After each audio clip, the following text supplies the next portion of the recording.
はい、さん、こんにちは。今、聞こえます。横地さん、長いです。聞こえるんですけど、やっぱりちょっとなんかハウリングしてるマイクあるみたいです。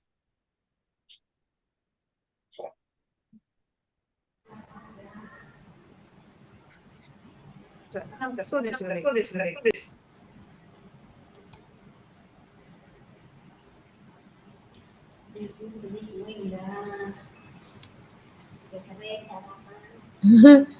Wah, sibuk.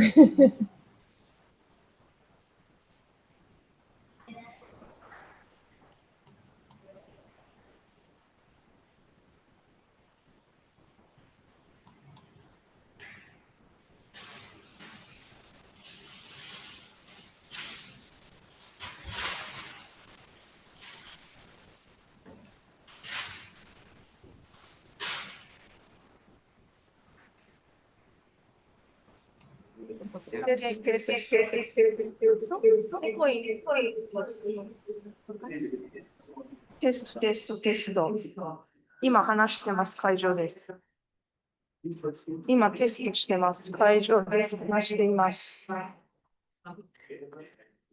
課長です。今話しています。ハウリングしてます。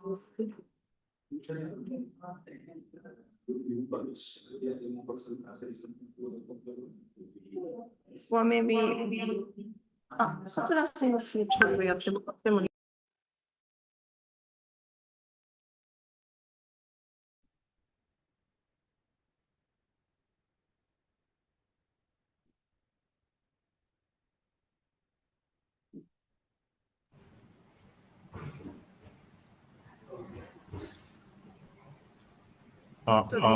ほら、絶対、もうしてますよね。いや、it's howling. Yeah.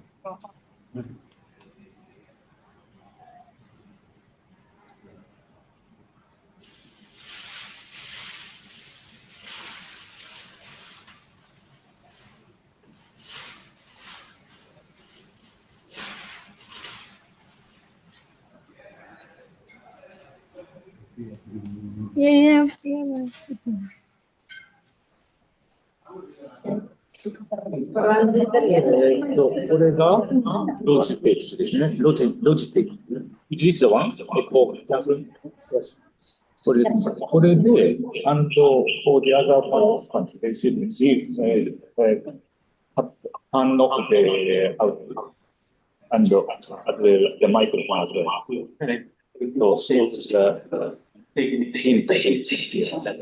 So the speakers and all the other participants have to mute everyone. So it's not your Mikrofonnya pakai apa? Kan kalau presentasi dari laptop masing-masing kan mikrofon, butuh mikrofon pakai yang mana? We don't using microphones. But yeah, everyone in the Zoom, they cannot hear us. 変わったんだと思うんですよ、設定が。だから、このままだったらいいんですよ。Perhaps now, I think it is okay now. Mikrofon yang harus aktif tuh yang mana? これだとこれですね。yang mau presentasi aktif. Terus di ruangan ini mereka dengarnya dari mana? Counseling speaker. Bawa headset. Tidak, maksudnya kan itu satu ruangan. Speakerphone. これですね。I think so. And all the participants here should be in the mute mode. Okay. And all has to turn off their output. Okay. Perhaps. Ini kan kalau dia presentasi, nggak usah pakai speaker, kan kedengaran kalau saya kira. Itu kan pakai laptopnya dia. Tapi kalau dia bicara itu nggak kedengaran. Ini nggak feedback ini. Karena ini mematikan. So only one PC is audio on and the other mute. Laptop also turn off. そうなんですよね。Only one gadget active. 安藤さん、はい、いらっしゃいます。安藤さんいらっしゃいますか？はい、JST の安藤です。聞こえますか？はい、ちょっとシェアしてみますか？はい、いいですか。じゃあちょっと、はい。一回シェア許可しないとダメですかね。できますシェア。あ、できますね。多分、で、音声ははっきり聞こえてます。はい。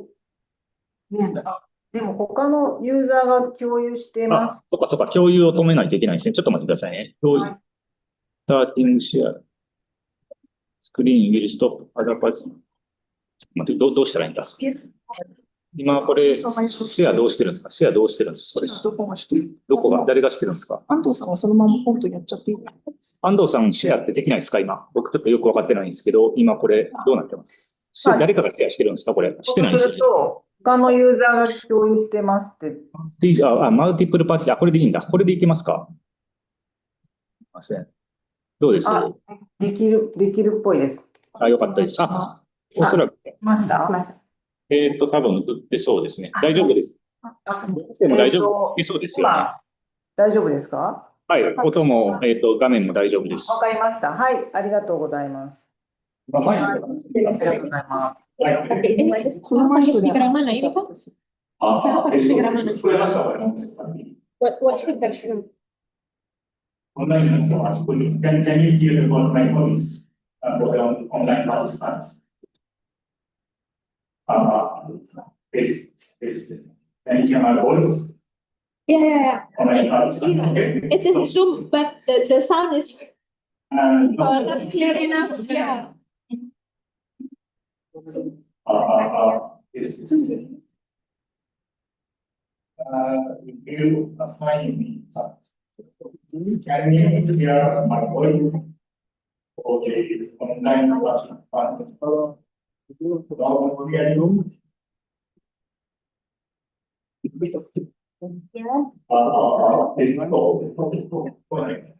皆さん聞こえてますか？マイクを通した音をやってます。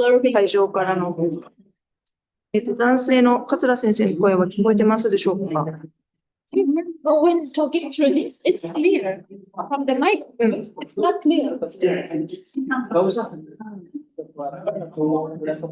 しかしですね、やっぱりここで話すとめっちゃクリアなんですね。だからマイクを通すといまいちなので、スピーカーもしかしたらここで、ただ議論が高くならないといけないんですけど、そうです。ここに移動して、Dipasang lagi di sini. Oke. Ada mas. Yang mikrofon ini kamu. Yang mikrofon bisa. Maybe speaker will look here and about the presentation is better.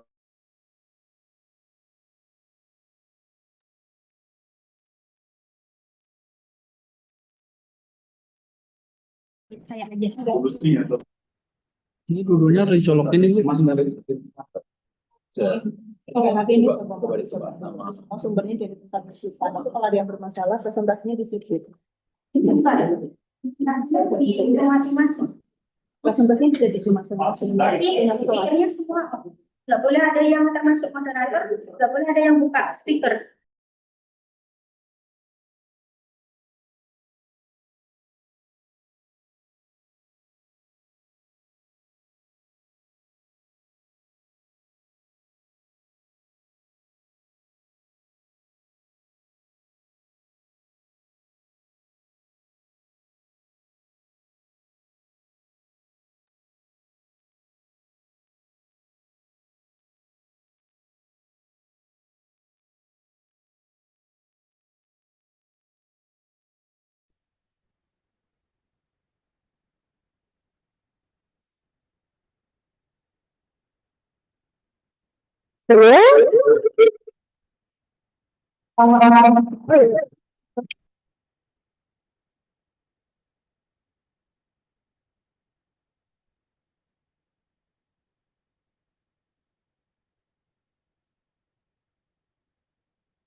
Ngebas gitu mas, nggak jelas. Coba deh, nggak jelas banget. Terus tapi halo, cium cium, cek sound, cek sound. Cium cium.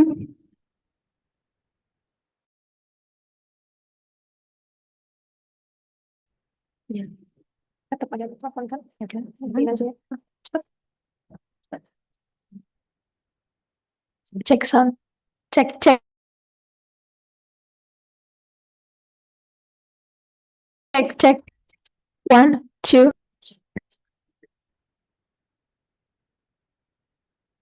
Coba coba. One, two, three. Everyone, can you hear my voice? Okay. Yes, okay. Okay.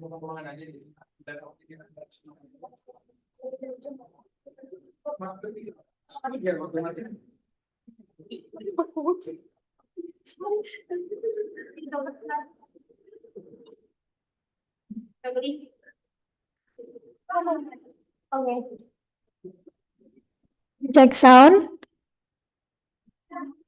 Okay.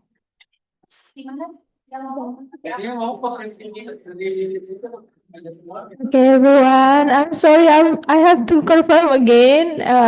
The technical issues has been solved. Now you can use the microphone on the table. Yeah, but please stay deactivate the speaker of each gadget. We only use one speaker from the screen. Okay, thank you so much.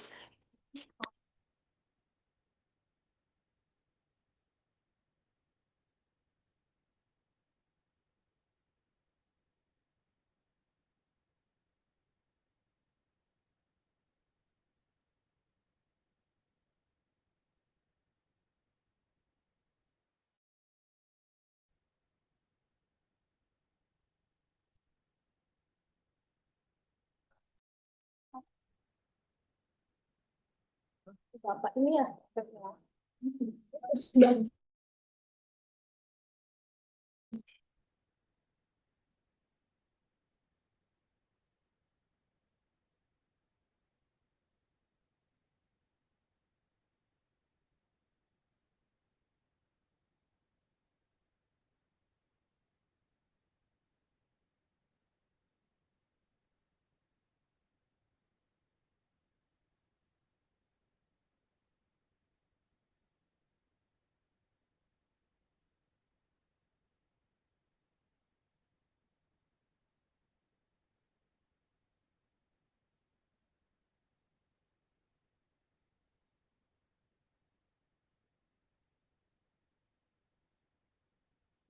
Check sound.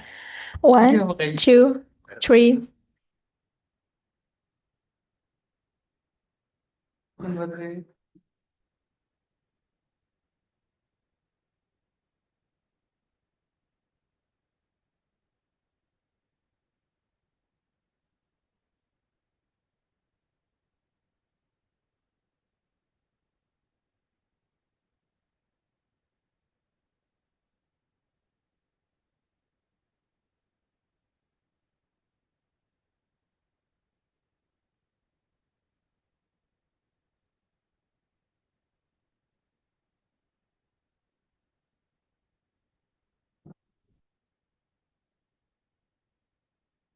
We will begin our webinar now.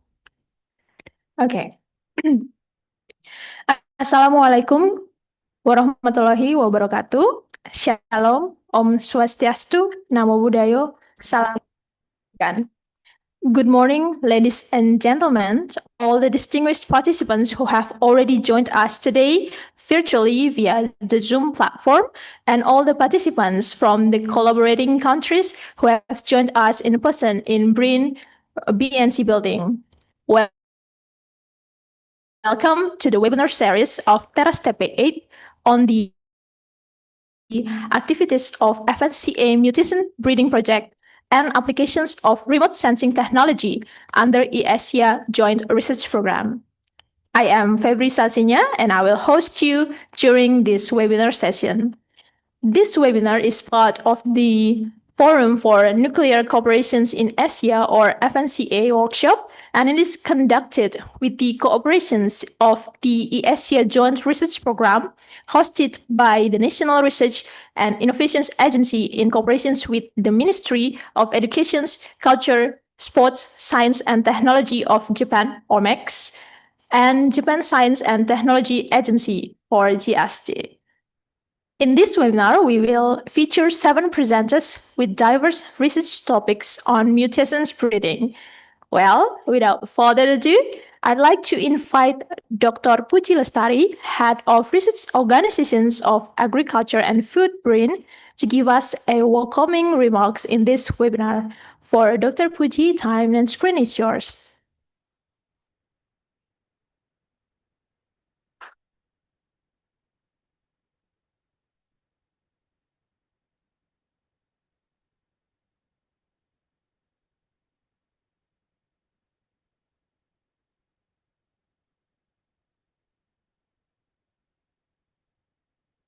Dr. Yusiro from Japan, distinguished from the Philippines, Mr. Vice President from Malaysia, Dr. Mahmud from Bangladesh, Dr.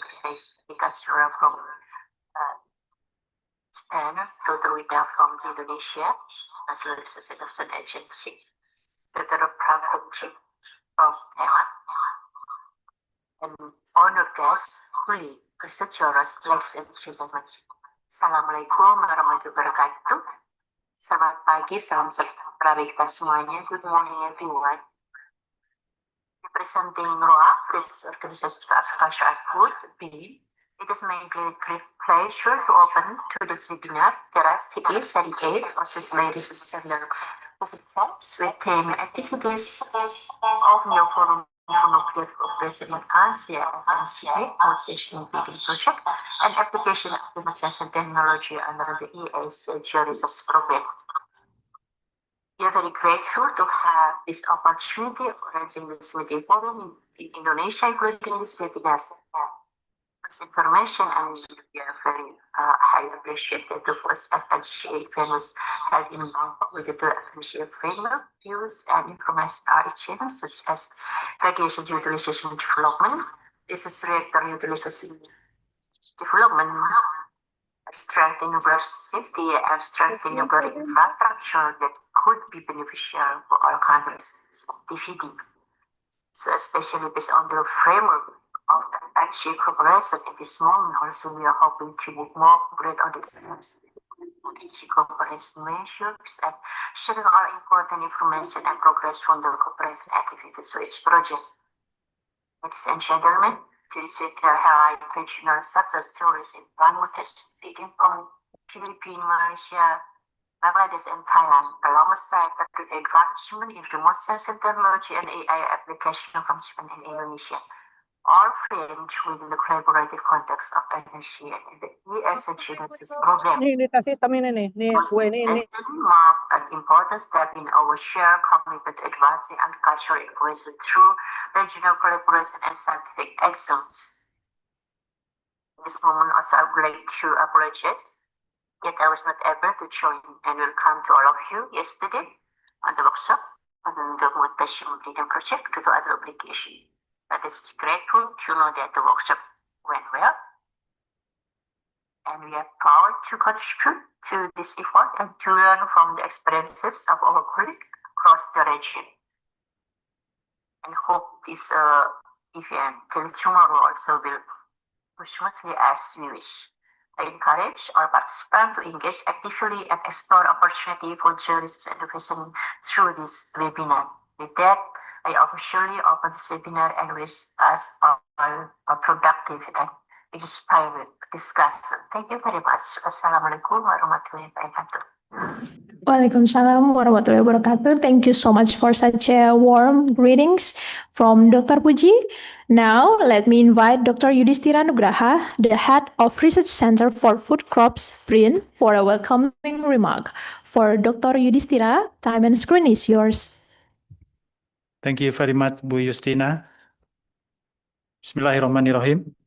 Good morning. Assalamualaikum warahmatullahi wabarakatuh. May peace be upon us all. Welcome to the webinar Teras-TP number 8, proudly presented by the Research Center for Food Crop and the Research Organization for Agriculture and Food of BRIN. This webinar is a sequence of 3-day workshop of FNCA of Mutation Breeding Project started yesterday, and this webinar opened for everyone. We are honored by the presence of all distinguished guests today, the Honorable Mr. Moromoto Koichi, the Board Advisory of FNCA from Mex, Japan.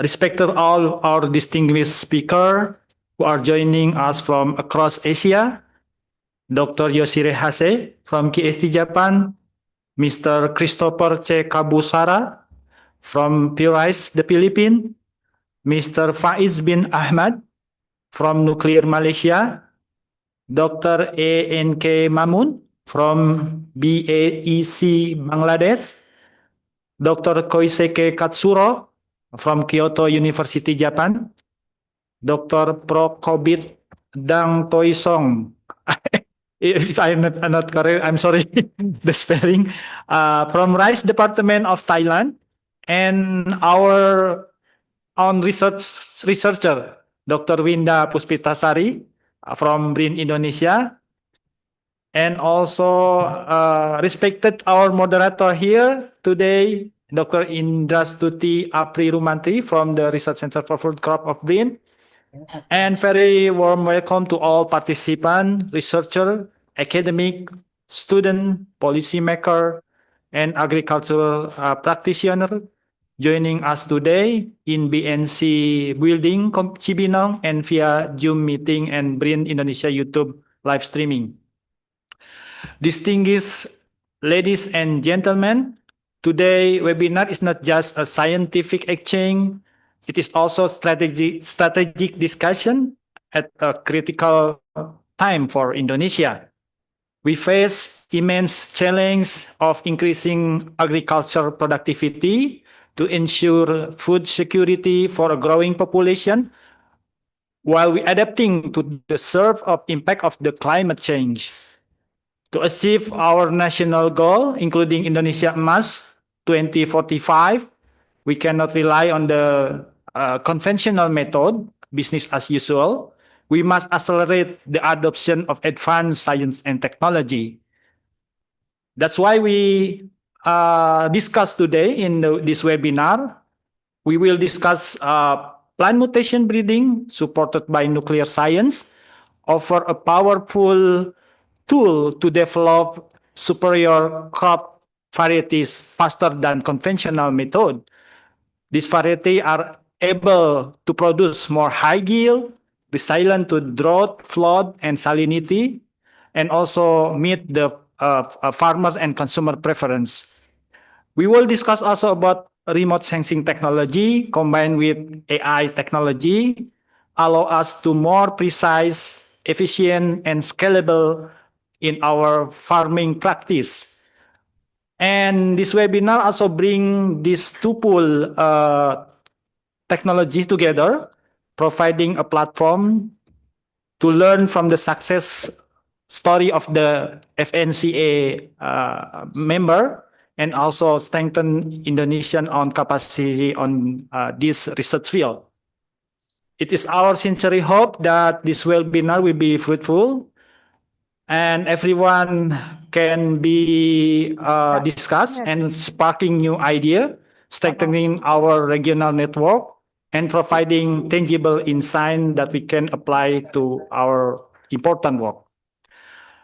Before I close my remark, I will give you another pantun, Indonesian poem, short poem.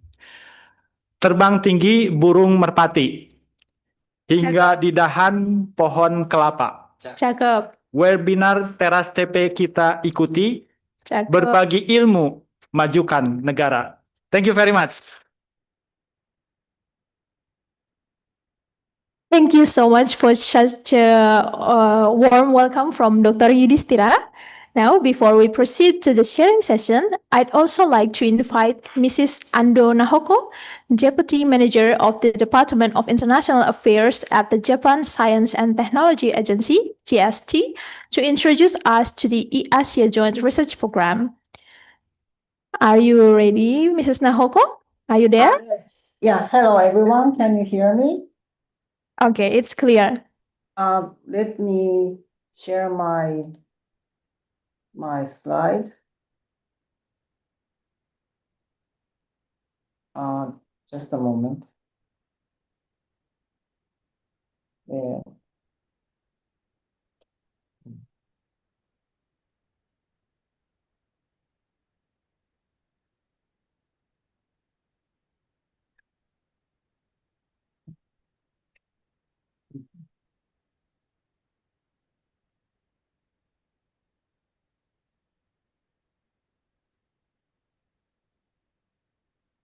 Okay. So hello again, everyone. My name is Nahoko Ando, and I'm from Japan Science and Technology Agency, or we call it JST. JST is a national funding agency in Japan. Well, I'd like to thank Dr. Katsura and Dr. Hase for giving me this opportunity. Today, I'd like to introduce our funding program, E-Asia JRP. Dr. Katsura and Dr. Hase lead one of the research projects that JST funds through this program. And I also heard that I'm very happy to hear that their project team was formed through this FNCA workshop a few years ago. So today, I'd like to provide an outline of the E-Asia program and hope it will inspire you to explore and apply for future funding opportunities.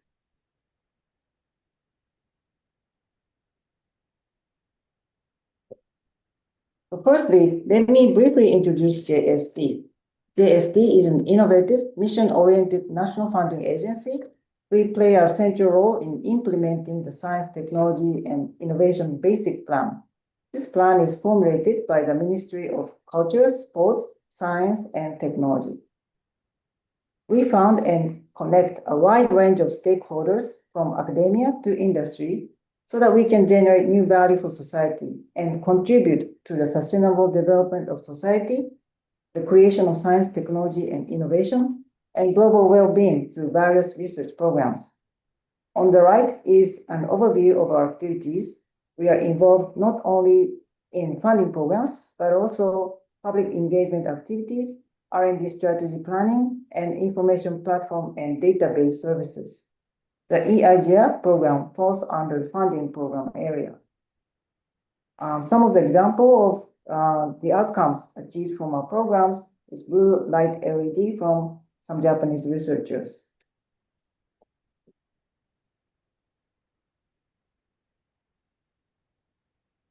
Now back to the E-Asia program. EASIA program is a multilateral international joint program among East Asia Summit member countries. This program was started in 2012 with the aim to promote two main activities. The first one is to promote multilateral international collaborative research projects. The term multilateral means that each project is consisted of not only one or two countries, but at least 3 or even more countries.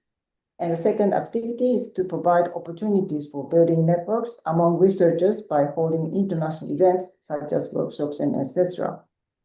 And we have implemented more than 120 collaborative research projects since 2012. Currently, we have 27 founding organizations from 15 countries participating in this program, including BRIN.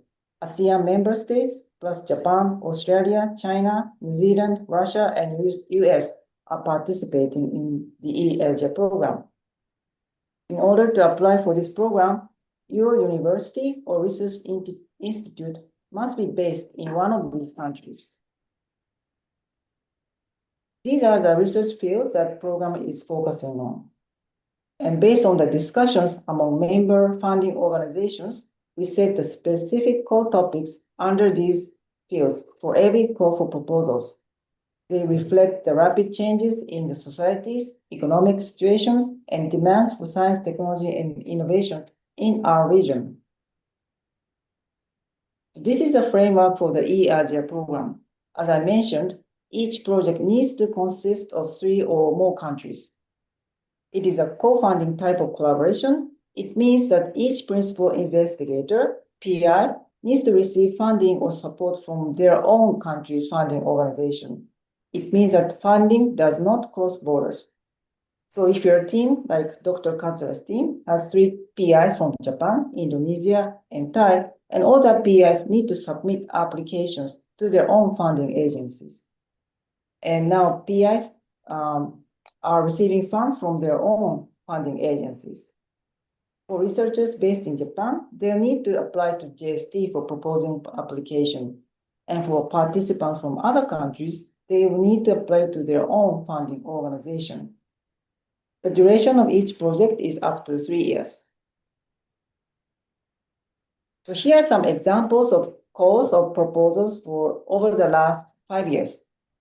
As you can see, we open calls for 1 to 2 themes each year.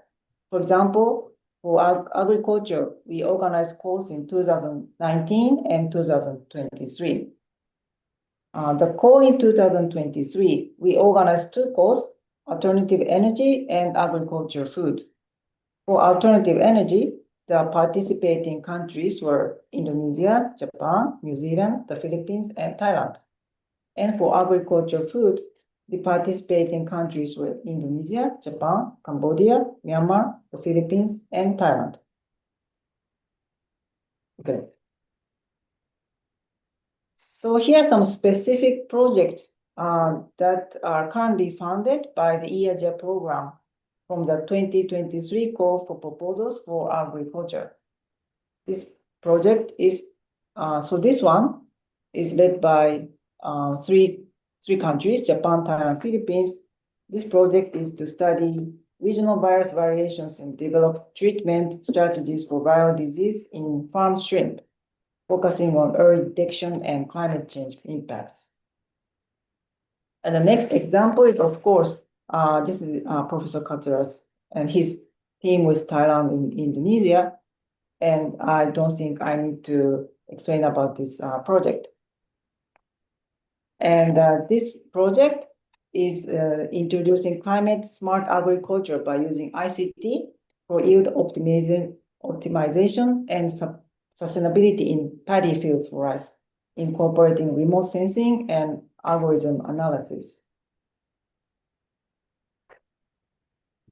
And there are also projects selected for overarching field of food and health from the 2023 call.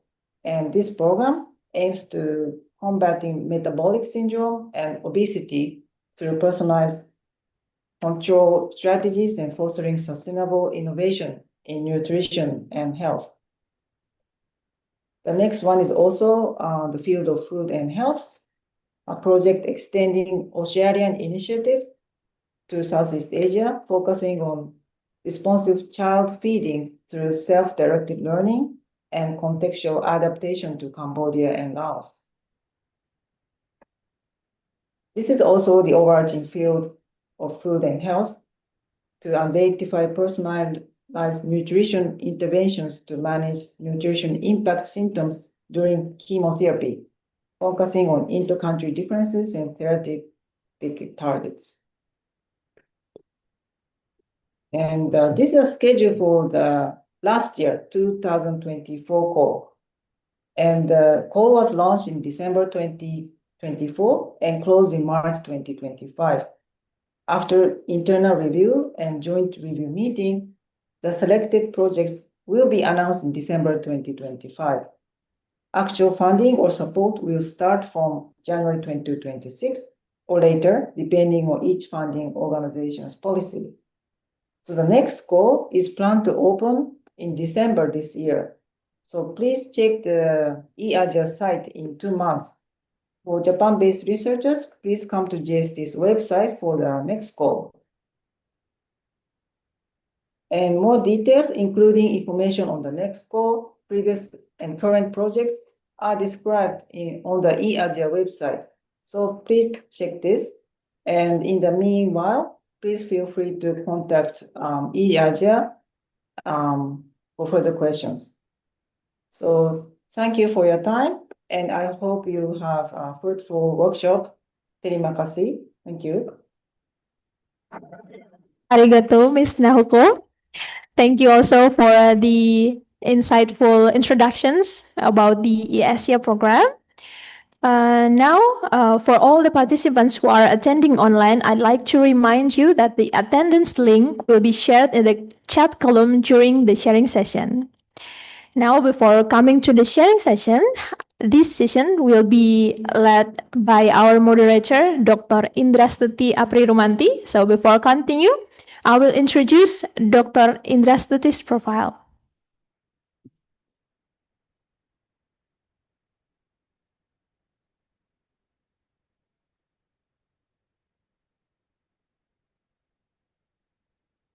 Dr. Indrastuti Aprirumanti is a researcher from the National Research and Innovation Agency of Indonesia. She already pursued the Bachelor degree of Agriculture in Jenderal Sudirman University and Doctor of Agriculture in IPB University. Recent job experience, including the research professor at Food Crop Research Center of Agriculture and Food Research Organizations under BRIN since 2022 up to now. A research experience of her, including the research on inbreed and hybrid rice breeding via both crossbreeding and biotechnology, national collaborations research with SEMI and Limited Liability Corporate BCA and Bulog, and also international collaborations research under eAsia. Research publications including more than 70 national and international journal and books, and also 43 rice varieties. That's all about Dr. Indrastuti's profile. Now, for Dr. Indrastuti, the time and screen is yours. Okay, thank you, Bu Febri. Can you hear my voice clearly? Okay. Assalamualaikum warahmatullahi wabarakatuh. Good morning, everyone. Thank you to join with us today in sharing session on activities of FNCA Mutation Breeding Project and application of remote sensing technology under eAsia GRP. During first session, we will coming 7 speakers come from several countries. And before we start, let me reminder you all the speakers that each of you have 15 minutes of presentation.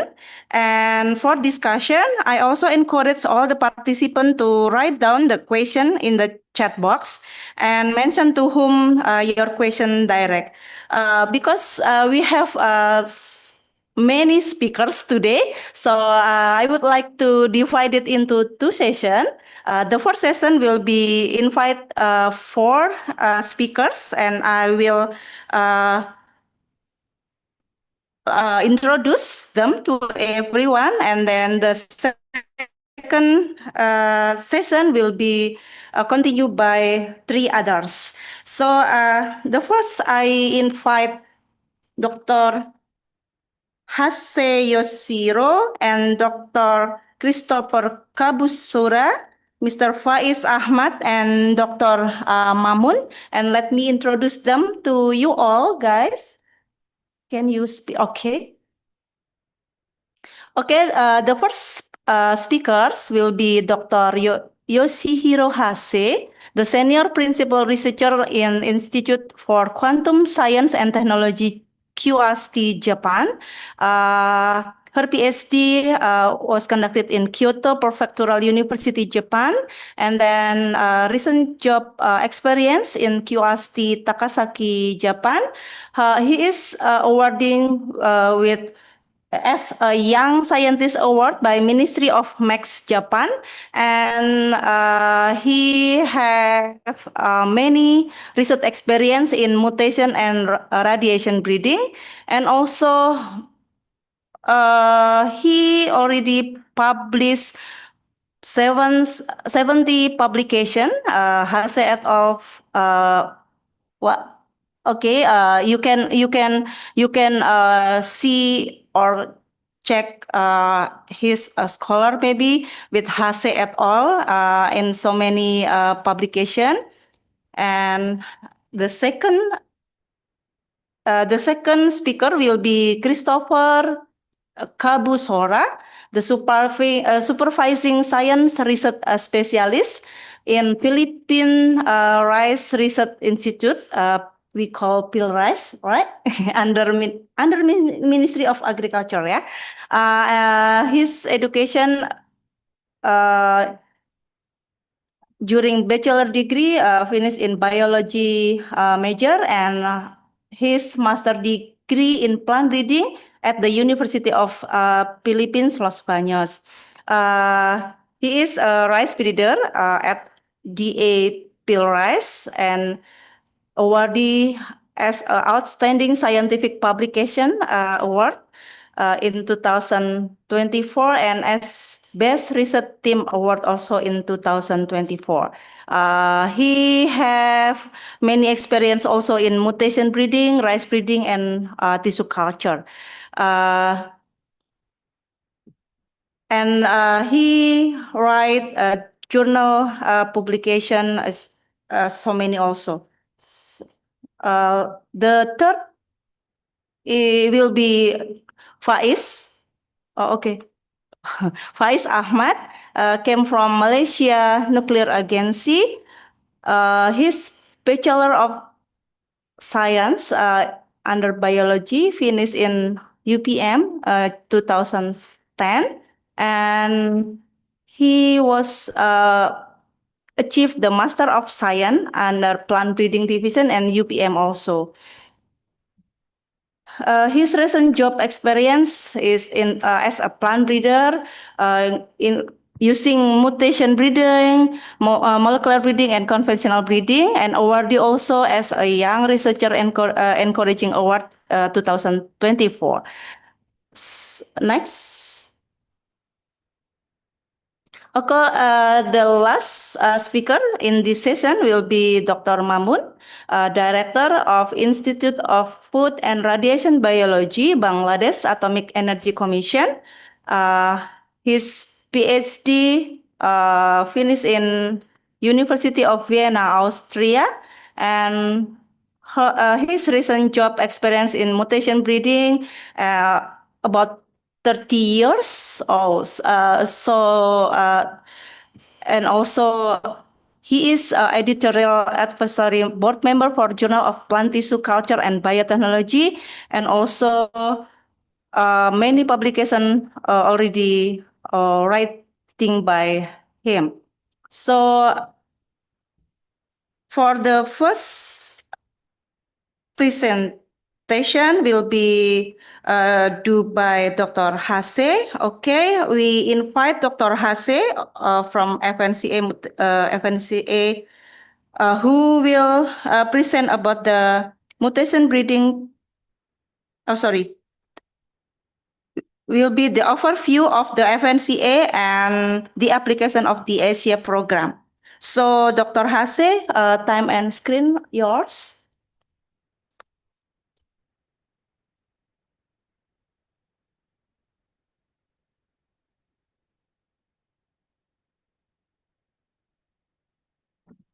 Okay, thank you very much for your kind introduction. My name is Hase from QC Takasaki, Japan.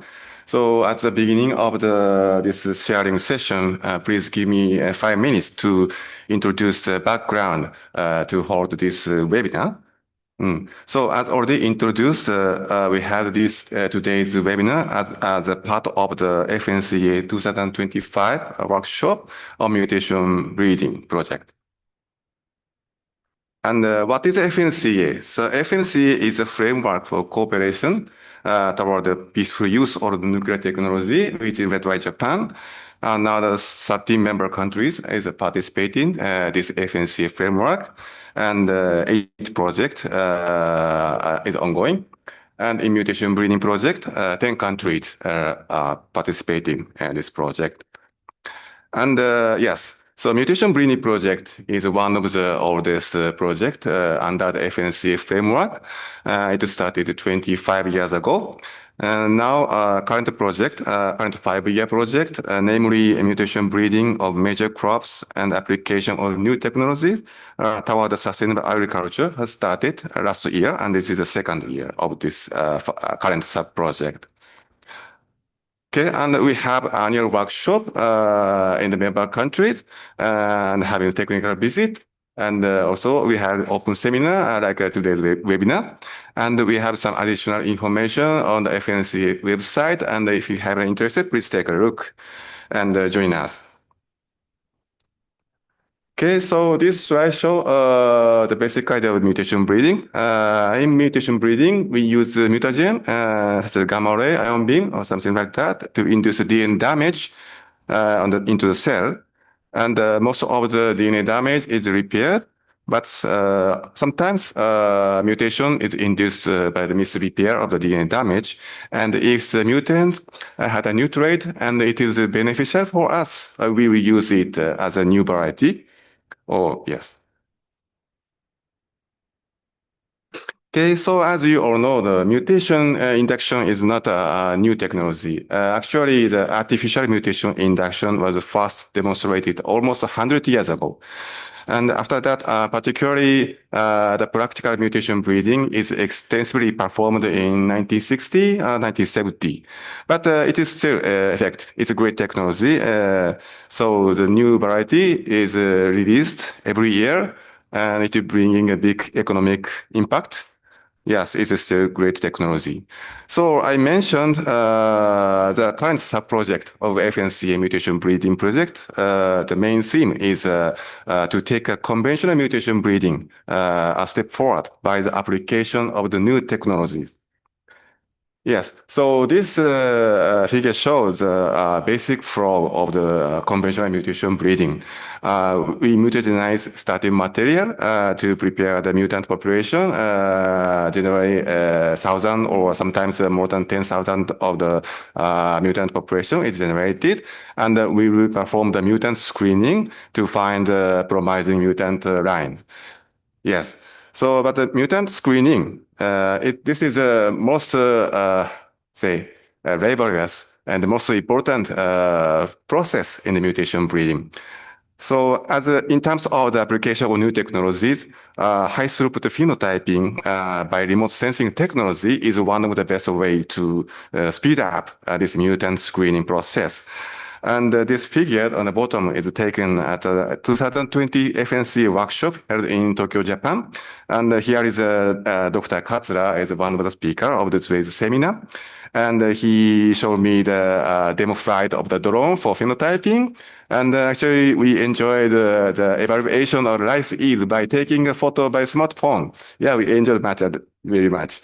Also, now we can do the sequencing analysis very easily using the next generation sequencer.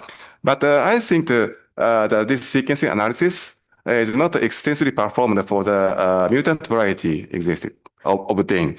So I think if we could identify the useful genes for the beneficial trait, we can use that information to breed a new variety via marker-assisted crossbreeding or genome editing or by other means. So to promote the collaboration between FNC member countries on this point, we apply for the EAGA joint research program. That's already introduced by Ms. Andor, JST Japan. Yes. And we have just started from this year, Japan and Indonesia and Thailand team just started the research work under this program. Okay, so as already introduced, today's sharing session is composed of two parts. The first part, we invite three experts in mutation breeding to give us a talk about major accomplishments related to FNC activities.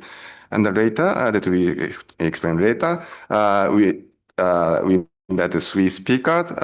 They are the project leader of the participating country of the EAGA Joint Research Program. And today's talk is with emphasis on the application of the remote sensing technology under this project. So we hope everybody enjoy this web seminar. Thank you very much.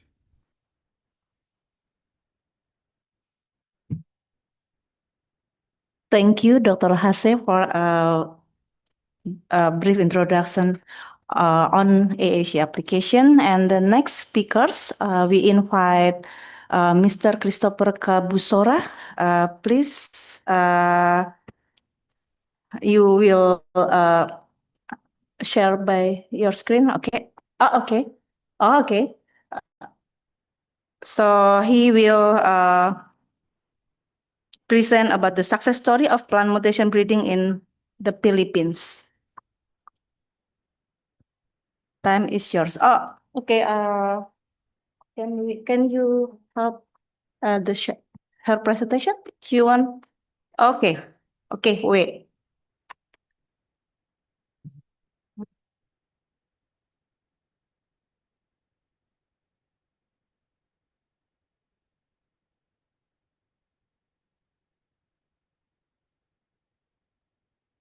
Finish.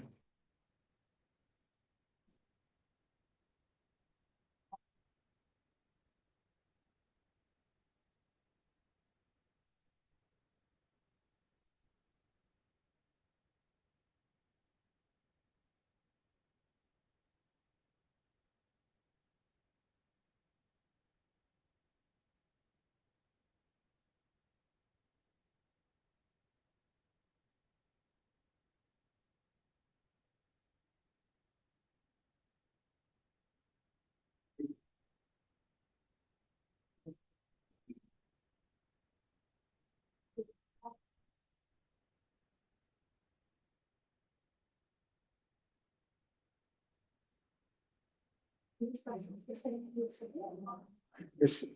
second one. I think it's Asia.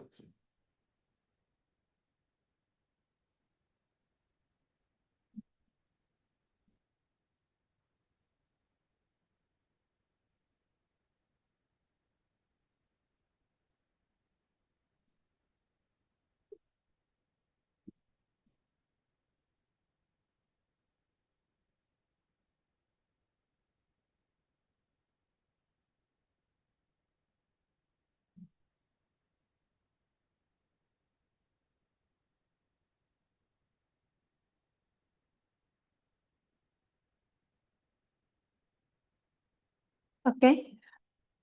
You can start. Oh. Yeah. Yeah. He's sir also. Wait. What? Sebentar.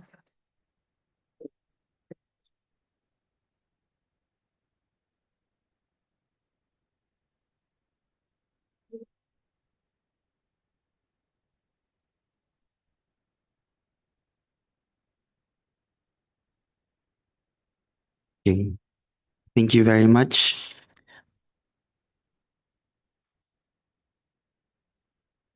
So good morning again. I'm Christopher Cabusara from FieldRise, and it's a privilege for me to present to you our breeding initiatives on breeding resilience, harnessing induced mutation for climate resilient rice varieties. Next slide, please.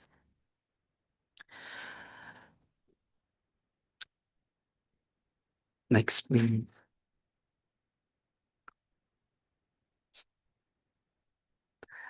Okay, so our problem is still climate change, and the erratic weather condition changes our natural resources and even leads to loss of natural resources. And also the change in climates cause excessive heats and drought, excessive precipitation, causing huge floods that submerged our field rice areas.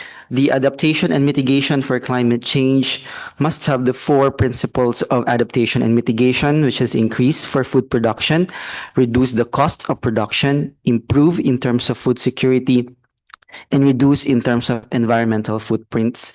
The agricultural technologies introduced to mitigate climate change were basically revolves around one in no-till agriculture that minimizes soil erosion or reduce soil moisture losses.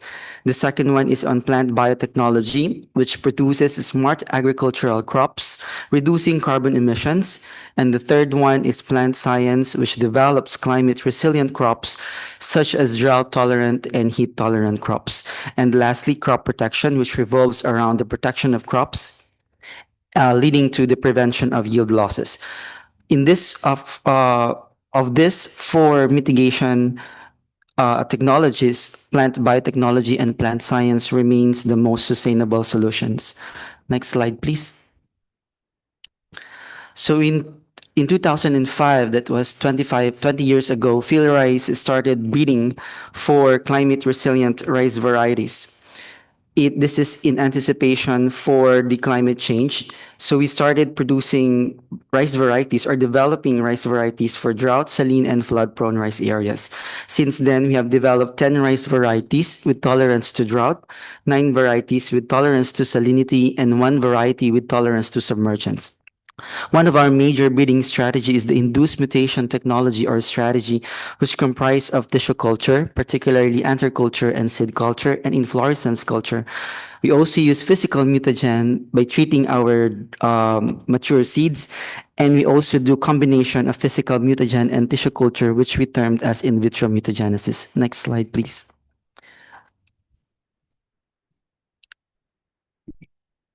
So since then, we have released our first batch of 4 varieties we call the next generation rices. These are the next NSIC RC740, RC732, RC686, and RC572. This is in addressing the worsening effects of the climate change, wherein we have receiving reports on the occurrences of combined abiotic stresses such as submergence and saline, drought, and salinity. Therefore, in 2009, we started the breeding program to develop varieties with combined or multiple abiotic stress rather than developing single tolerance rice varieties. And as I mentioned, in 2019 and 2023, we have released the first 4 varieties with combined tolerance to abiotic stresses. The objective of this presentation is basically to present the abiotic stress response of these 4 varieties for drought, saline, and submergence, and also the performance of these varieties under different growing conditions. Next slide, please. As I've mentioned yesterday, we have 2 major strategies for mutation breeding. The first one is in vitro mutagenesis, and the second one is the seed mutation. For in vitro mutagenesis, we combine this with tissue culture, enhancing or harnessing the somoclonal variation. So for the 3 varieties we developed, we used mature seeds as explants and cultured them in callus induction medium for 2 weeks. Then we shuttled this to the Philippine Nuclear Research Institute to irradiate them with 30 gray of cobalt-60 gamma ray. And then we regenerate the plants for 4 to 6 weeks to then generate the IVM2 seed generation, which is the second generation from the mutation induction. evaluation of selection for the IVM2, and then we also did stability tests for us to ensure the mutation is stable. For seed mutation, we use mature seeds. We irradiate them with 250 gray of cobalt-60 gamma ray, and then we do M1 and M2 evaluation, selection, and then stability test for 4 generations also. After the stability testing, we directly go to the multi-trait evaluation, comprising of the abiotic stress tolerance evaluation, pest and disease resistance, grain quality, and yield performance. And then on the following season, we conduct the multi-environment trial before we entered them to the National Cooperative Test, and then eventually recommended to the Rice Technical Working Group for eventually release variety approval for release as a variety. Next slide, please. So prior to the nomination to the National Cooperative Test, the corresponding breeding lines of the 4 variety released was evaluated for abiotic stresses, including drought, saline, and submergence. We also evaluated the performance in terms of yield under the experimental condition for non-stress, that is irrigated condition, and stress condition, that is either submergence or drought. Basically, the objective of this evaluation is to determine the yield potential under non-stress and the yield under stress growing condition. Under non-stress, we targeted about 5 to 6 tons per hectare yield, and under stress, we are targeting 3 to 5 tons per hectare yield. For the National Cooperative Test, as of now, we do not have the ecosystem for multiple or combined abiotic stresses, so we nominated the lines in a separate or a specific rice ecosystem. The NCT has an irrigated rice ecosystem, which is conducted in 17 sites from 2021 wet season to 2023 dry season. And for rain-fed drought condition or ecosystem, we have 4 sites conducted in 2021 wet season to 2022 wet season.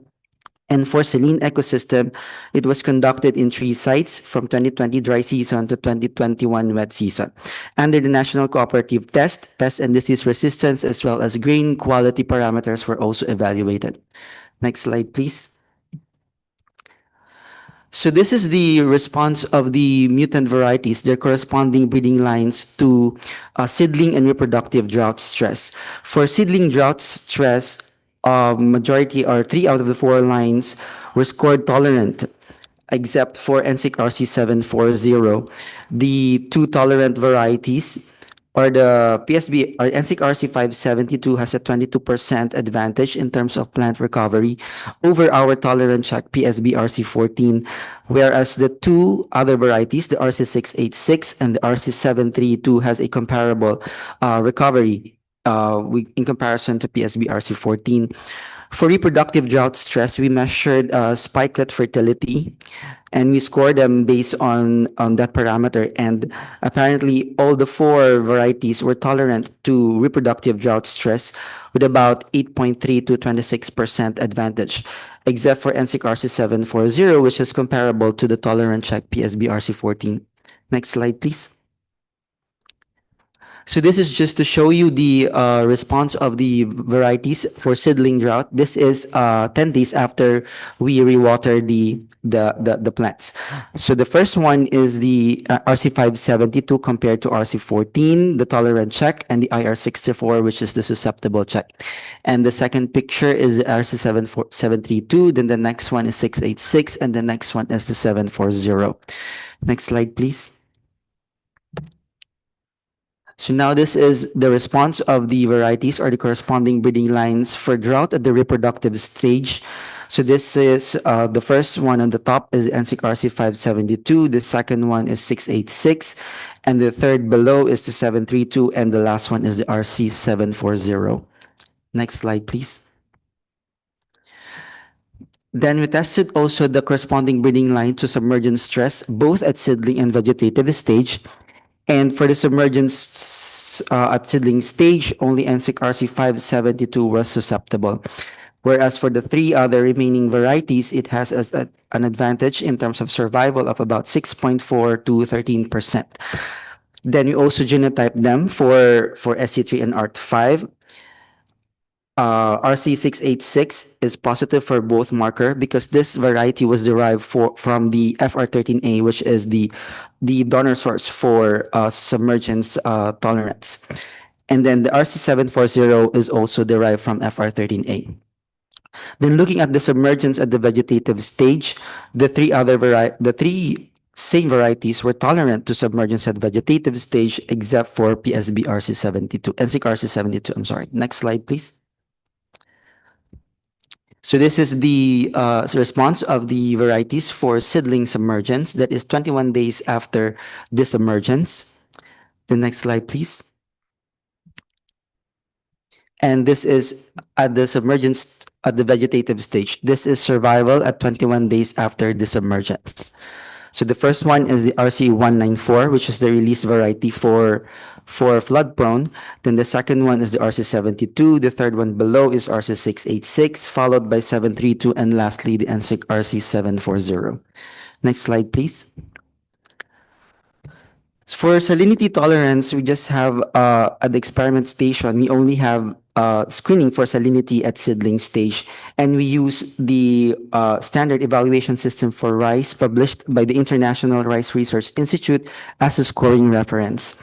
For this evaluation, we have identified all 4 varieties to be tolerant to salinity stress at seedling stage. Next slide, please.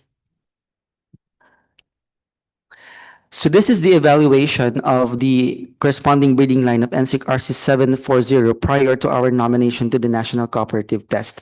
So we evaluated the grain yield under a non-stress, that is irrigated condition, and stress condition, which is comprised of managed drought stress, simulated rain-fed, and submergence stress condition. Under irrigated lowland, NSIC RC740 has a 19.8% yield advantage over the Czech variety NSIC RC222, which is the most popular variety in the Philippines. And then under managed drought stress, we have 63% yield advantage of NSIC RC740 over RC222. Then under the rain-fed simulated condition, NSIC RC740 incurred an average advantage of 65% over our Czech variety NSIC RC192, and under submergence condition, it has incurred at 11% yield advantage over Submarino 1 or the NSIC RC194. Next slide, please. Then this is the performance of the NSIC RC740 across 17 irrigated trial sites during the National Cooperative Test from 2021 wet season to 2023 dry season. Across dry season of evaluation, it has incurred a 4.4 yield advantage over NSIC RC222. This is across season and across location. For across wet season, it has incurred 7.3% yield advantage over the Czech variety NSIC RC222. The graphs there just represents the agronomic traits of the variety, specifically for maturity and plant height. Next slide, please. So for NSIC RC732, before its nomination to the National Cooperative Test, it was also tested in different growing conditions: irrigated lowland, managed drought, simulated rain-fed, and submergence condition. So for under irrigated, it is a little bit lower than NSIC RC222, that is negative 14.7 advantage over the Czech variety. And for managed drought, it has incurred 80% advantage over NSIC RC222. Under simulated rain-fed, in comparison to NSIC RC192, it is advantages of about 6.6%. And under submergence, it has 29.1% advantage over NSIC RC194. Next slide, please. Then its performance under the National Cooperative Test across 3 rain-fed sites from 2021 wet season and 2022 wet season. It has an average yield advantage in Filarice Negros. This is the first location, that is 21% advantage over 192. In West York, 19% advantage over 192. And in Batak, that is a negative 9.8% in comparison to NSIC RC192. During the wet season, it was tested in Negros, Batak, and Cagayan with about a yield advantage of 9.1% to 117% in comparison to the release variety NSIC RC192. Next slide, please. Then for 686, during the experimental stage, we evaluated also under irrigated, managed drought, and simulated rain-fed, as well as submergence stress. For irrigated lowland, it has a 2% advantage over RC222, a 78% advantage over RC222 under the managed drought condition. And for the simulated rain-fed, it has 84% advantage over the release check RC192. Under submergence, 4.1% advantage was incurred in comparison to NSIC RC194. Next slide, please. Then this is the performance of the RC686 for saline-prone rice ecosystems in 3 sites from 2020 dry season and 2021 wet season. So this was conducted in Camarines Sur, in Iloilo, and in Cagayan. In Camarines Sur, it has incurred 4.6 advantage over the release check variety 392. In Iloilo, 19.4%, and in SCRC, about 4.7 to 7.5% yield advantage, except during the 2020 dry season, where it is a little bit inferior in terms of yield in comparison to NSIC RC 392. Next slide, please. Then lastly, for NSIC RC 572, during the experimental stage, tested only in irrigated, managed drought, and simulated rain-fed, because from the preliminary testing, 572 has no tolerance to submergence, so we did not evaluate it under submergence stress condition. Under irrigated, it has incurred a little bit lower advantage, that is 3.5% negative over RC222. Under managed drought, 33% compared to RC222, and under the simulated rain-fed condition, a 35.8% yield advantage was incurred. Next slide, please. Then when we nominated this to the National Cooperative Test, it is tested under the rain-fed drought condition in 3 sites from 2015 to 2017. And from 2015 trial, it has a yield advantage of 23% to 98% over NSIC RC192. During the 2016 wet season trial, a 10.5 to 252% advantage, except in field rice negros, wherein it is negatively advantageous compared to NSIC RC192. Then during the 2017 wet season, 25.8 to 26% yield advantage was incurred in comparison to NSIC RC192. Next slide, please. Then during the National Cooperative Test, the resistance for pests and diseases were also evaluated in 5 locations for 3 seasons. So we evaluated them for blast, for bacterial leaf blight, for shit blight, for rice tung virus, for white stem borer, yellow stem borer, brown plant hopper, and green leaf hopper.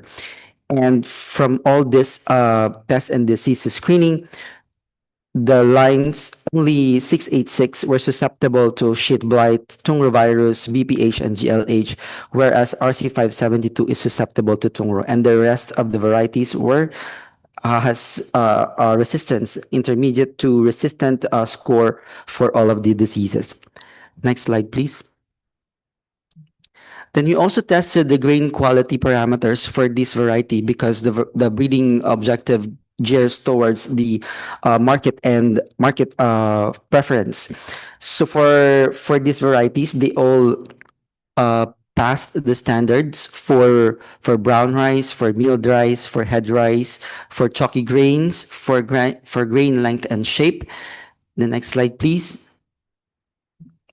For amylose content, for crude protein, for gelatinization score, and for cooked rice texture, incurring an overall acceptability. For RC572 for cooked rice, it's about 93%. For raw rice, it's 90%.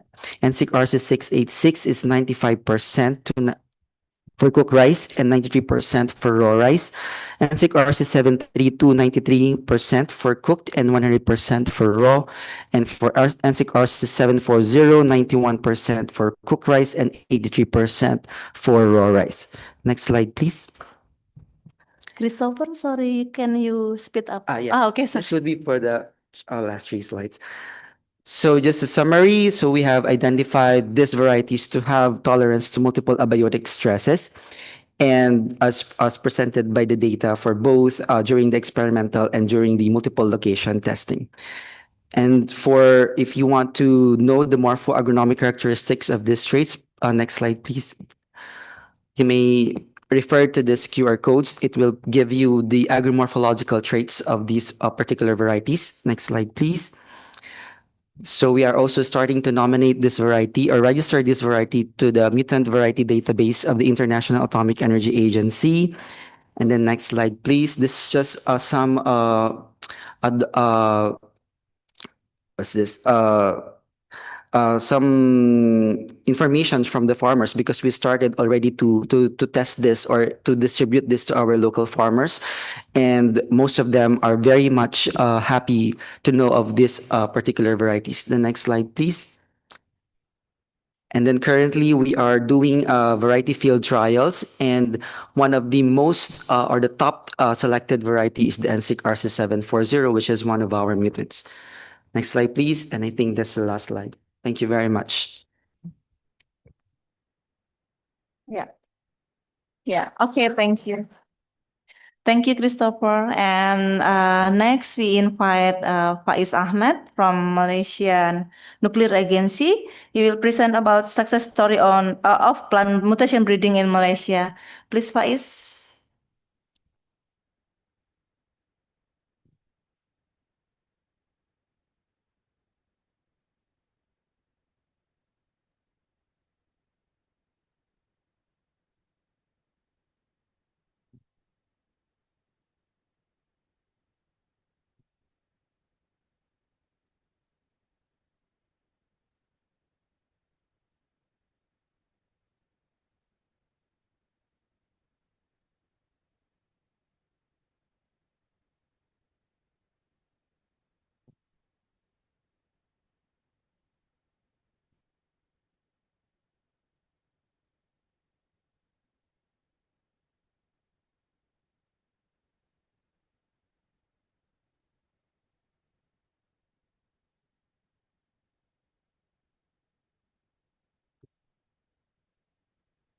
Okay, I start now. Okay, Assalamualaikum and very good morning to all participants, whether online and physical participant.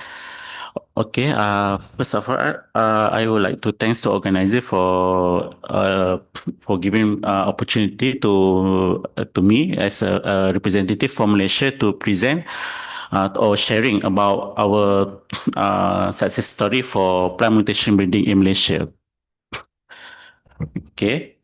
Okay, this is just in briefing about our institute. Malaysian Nuclear Agency is located around 40 kilometers from Kuala Lumpur. Next. Okay, this is about our organization charts. Our agency was led by our Director General, Dr. Muhammad Rawi bin Muhammad Zain, and our mutation breeding group, we are working under Division of Agrotechnology and Bioscience Division, led by Dr. Zaitul Ahmad, our senior plant breeder. Next. Okay, this is just about briefing about our division, and our team members we are working under plant mutation breeding group, which is we conducted research on mutation breeding for many crops, and also apply a plant biotechnology application such as tissue culture and bioreactor technology, and also we are doing a marker assisted breeding also combined with mutation breeding technique, and we will the stable mutant we will characterize and go for PVP registration for plant variety protection PVP to get a certificate. Next. Okay, this is our main facilities for irrigation of the plant. In Nuclear Malaysia, we have a Gamma greenhouse. Gamma greenhouse is IEA have recognized us as a IAEA collaborative center for plant mutation breeding using chronic gamma irradiation. This still operation. This facility still ongoing in Malaysia, still operation, and we sometimes we have received many fellows from IEA that training here for a several months. And Okay, this facility actually already starting full operation in 2010, and we have many rings, dose rate for 1 to 50 rings, and each ring has different dose rate. And plant sample, which is from seed or tissue culture, will expose to the radiation for weeks, month, or year, and depending on the objective of the experiment. Next. Okay. And another is we have a biobeam. It's this one for acute gamma irradiation. The source is cesium-137, which is we will irradiate of a variety of sample like a small seed, cutting, rhizome, sucker, meristem, tissue culture material. And for irradiation at higher dose rate, and they will and a shorter exposure time. And okay, next.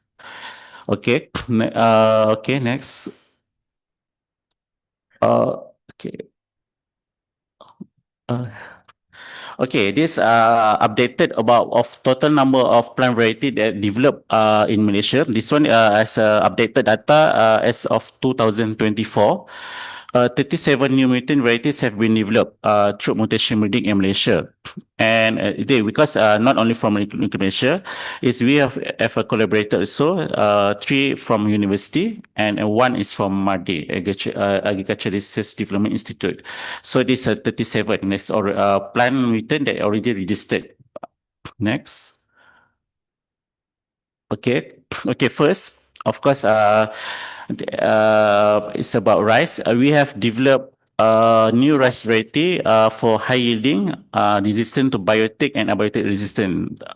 This one, we have released NMR 152, or this variety is already disseminated to the farmer and have launched by our former Prime Minister in 2021. And about 20,000 farmers have been get benefit from this variety and have planted all part of the Malaysia. Okay, next. This is we got these 2 variety. We got PVP PVP certificate, plant variety protection certificate, in 2020. This one we get. We filing in 2015 and we got the PVP certificate in 2020. Okay, next. Okay, this is I will share our development process of to these 2 variety.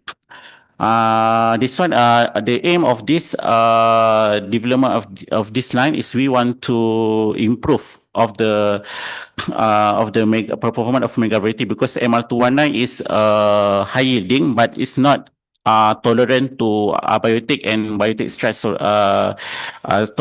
stress, which is we target for low water requirement, or and the seed we irradiated using the gamma irradiation at the 300 degree. And at the early generation, we are screening about 20,000 M2 population, and about 500 panicle will selected underwater stress treatment. And in M4, only 12 potassium mutant line have been selected. And the next advanced generation in M5 to M8, we have selected only 2 mutant line, which is NMR 1051 and NMR 152. And these 2 line have undergo the field evaluation for MLT and LVT. All right, and both these mutant have shown higher yield compared to the control variety, which is MR219 underwater stress treatment across all locations. Okay, next.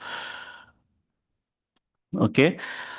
Okay, for NMR 152, we have collaborate with the seed certified company to actually this one for production, because in nuclear Malaysia we don't have a capacity to produce, because we only produce breeder seed.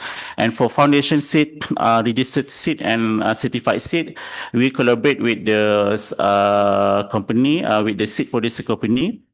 This one is like HMN and Pertama Padi to disseminate this seed, and then they will sell this the seed to the farmers.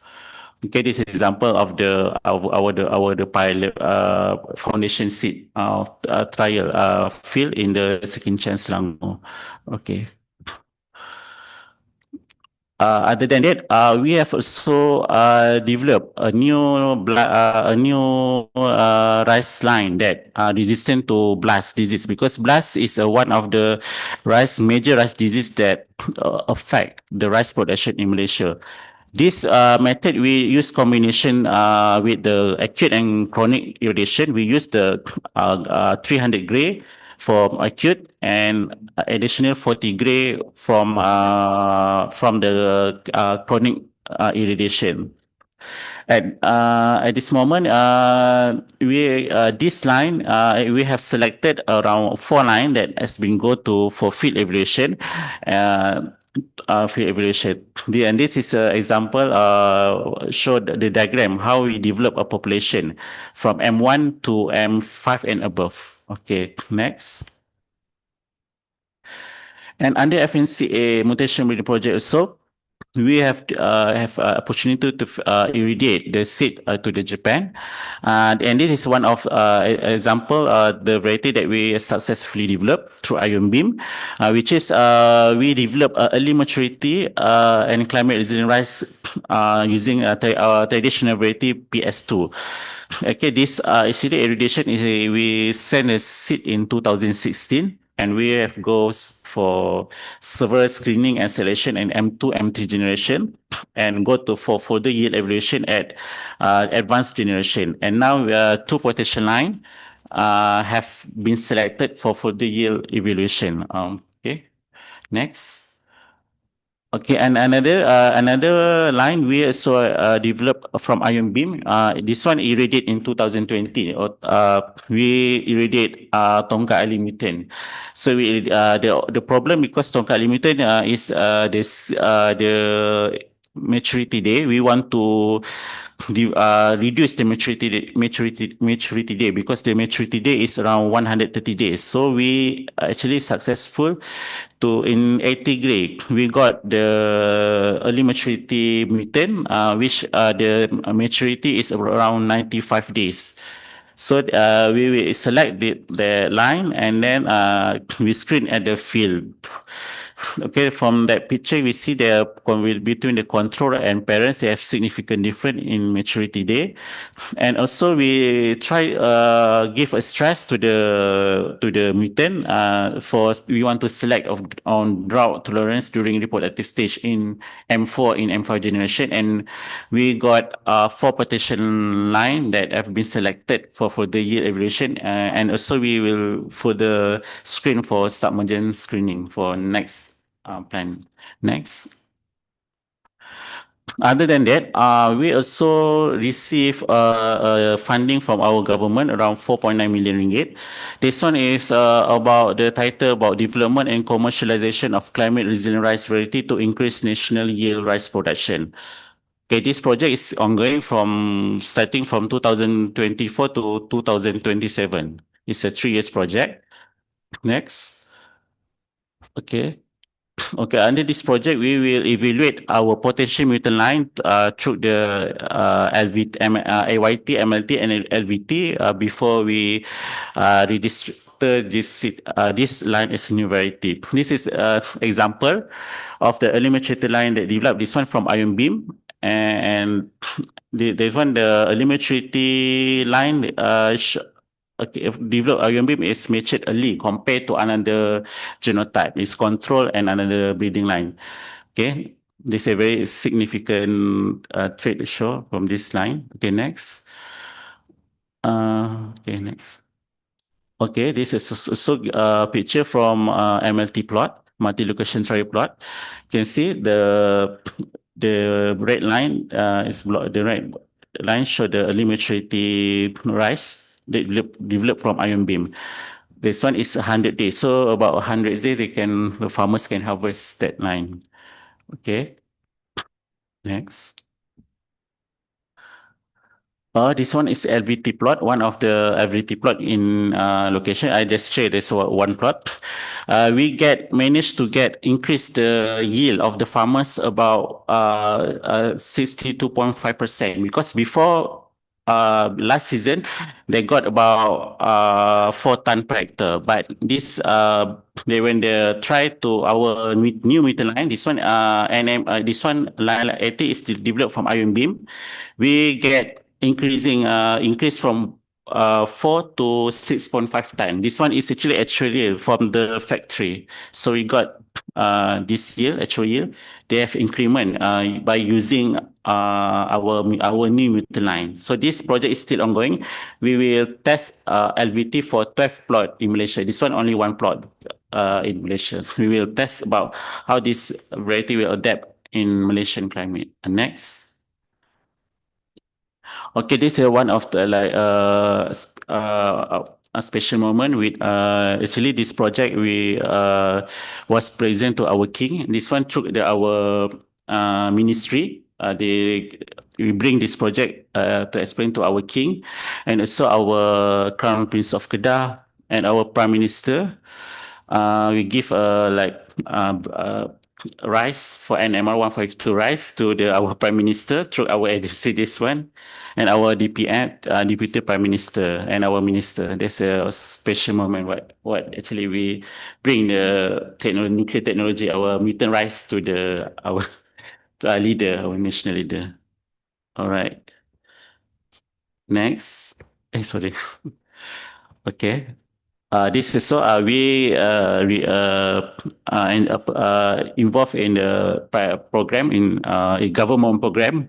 Is from our Prime Minister program. So we present. We have both for mutant rice, our mutant rice product there. Okay.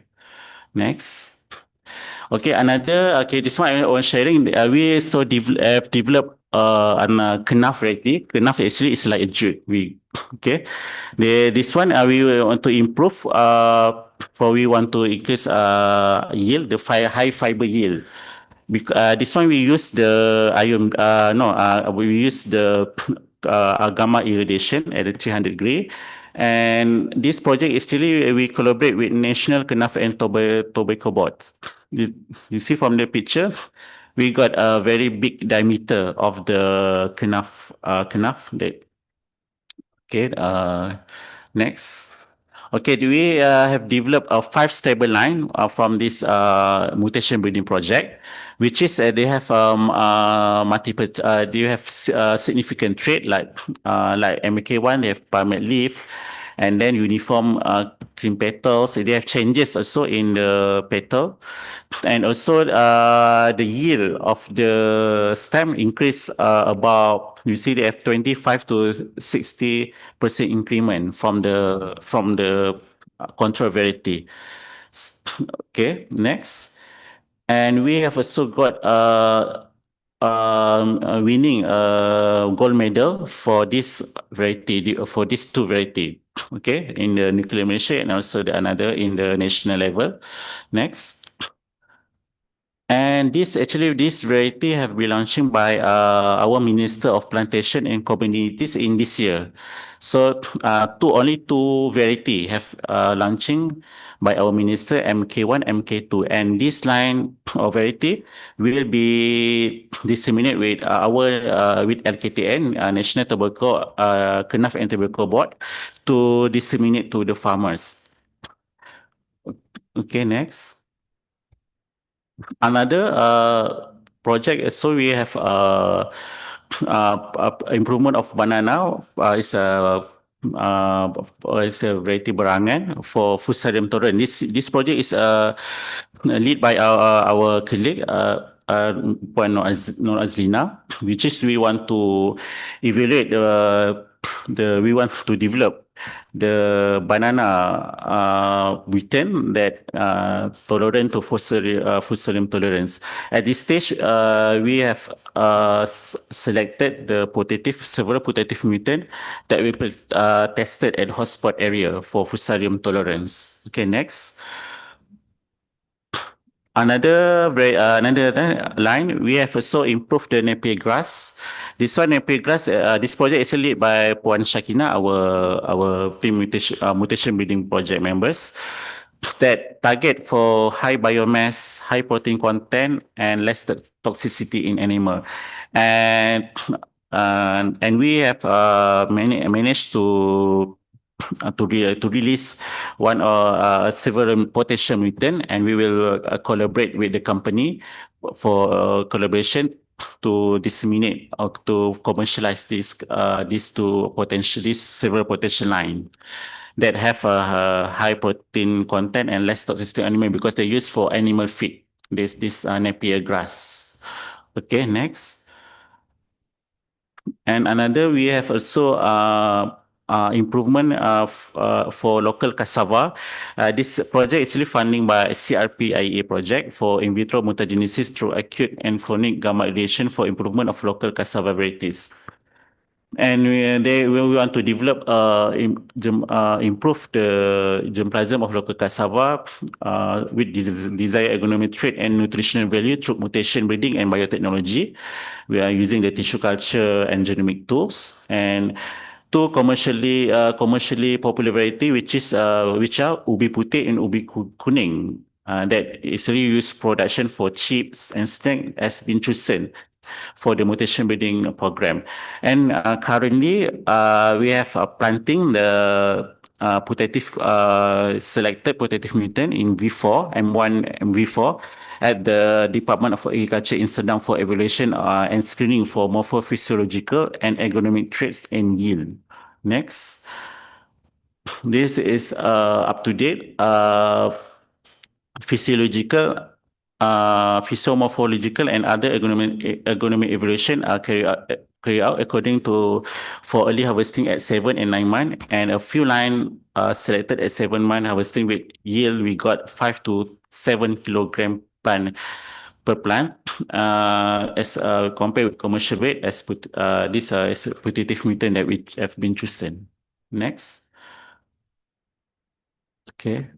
Another, we have mutation breeding of the ornamental plant, which is like hibiscus, duranta, juang-juang, and next.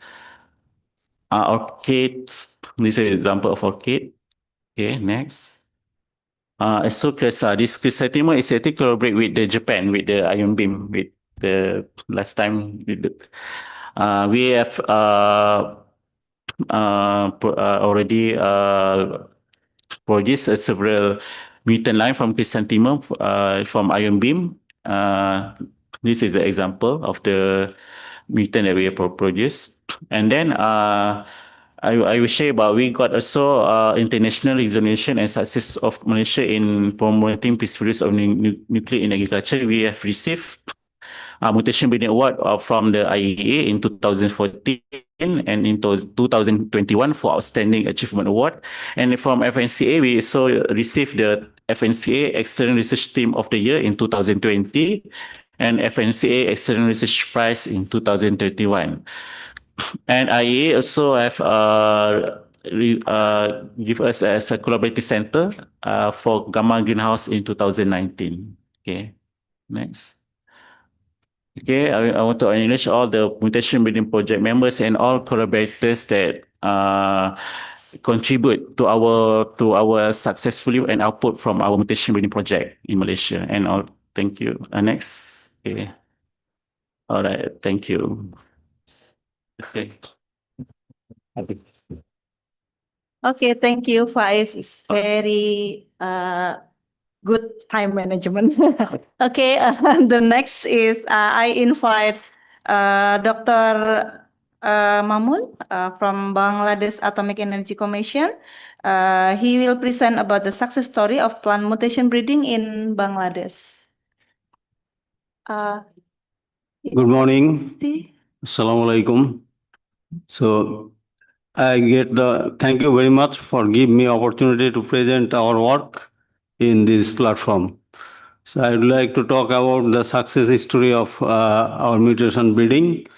So actually, mutation breeding started in Bangladesh in before independent of Bangladesh in 1961, And after independent, it started on, independent in 1971. And afterwards, we started our work in a new country, and it still is going on. So next, please. From this mutation breeding work, we have released 24 rice variety, 1 wheat, 3 jute, you know jute, I think everybody knows it.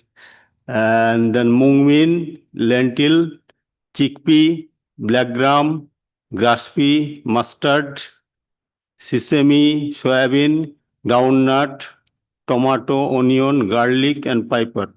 And some of them are in pipeline. We hope there is on sugarcane variety will be soon released.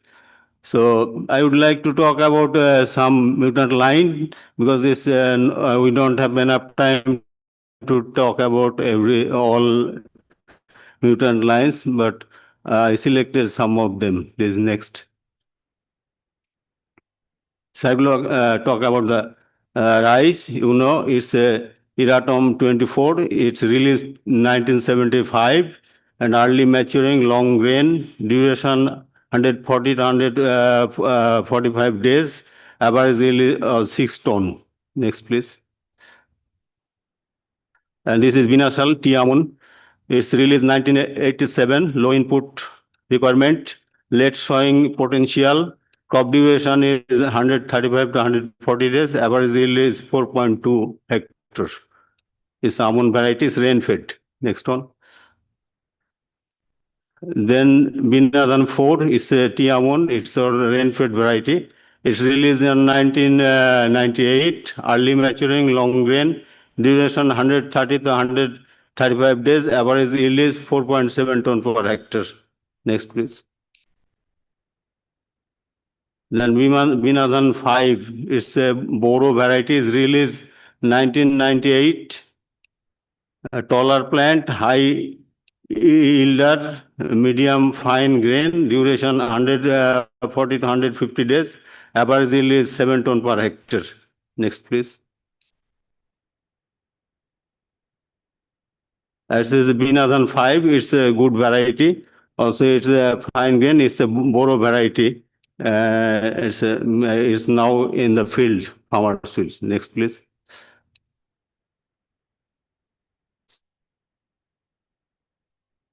It's Binadan 6. It's also a Boro variety. You know, in Boro is in our winter season. It's a control culture procedures. It's irrigated and very nice weather. So in this time, yield is higher than other times. So Binadan 6 is Boro variety, released in 1998. Very high yield, duration 150 to 160 days. Average yield is 8 ton per hectare. Next. Binadan 7, I have to talk about it a little bit, because it's a breakthrough in our southern part. You know, it's a very early mature variety, and it's a day neutral variety. So it's actually transplanted in end of June and harvested in October. It's harvesting now. At that time in the southern part, there is no work for these farmers, and it was very difficult time for them. It's Binadan 7 bring breakthrough for them. At that time, they get the new rice, and also they get work in October, and they get food, and it's now a very popular variety in Bangladesh. It's actually make breakthrough in the farmers level in the southern part. So next, please.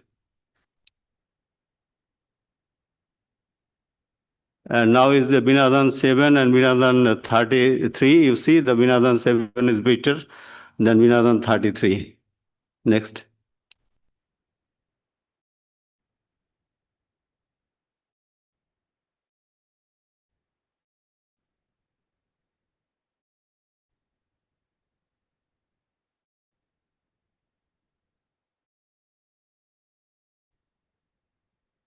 and now it's been 7, it looks very clear. Then Baridan 31, and it's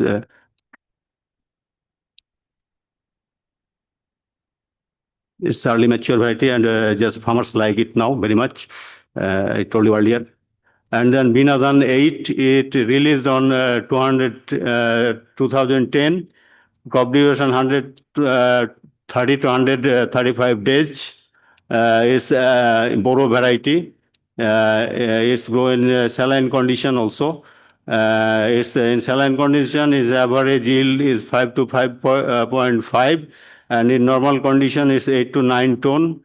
In almond, it's a rain neutral variety. In almond season, in rain-fed season, it's a saline condition grow yield 4 ton per hectare, and in normal condition, in rain-fed condition, it is 5 ton per hectare. It's a very good variety now in Bangladesh. Next. As Binadan 8, it's look very nice in the field. Next, please.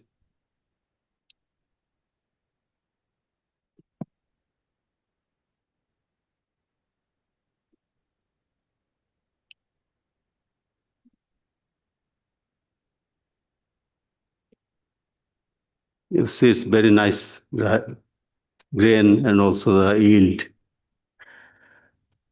So it's the Binadan 9, it released 2011, crop duration 120 to 125 days. It's aromatic rice. Its yield is around 5 ton per hectare. Next, please.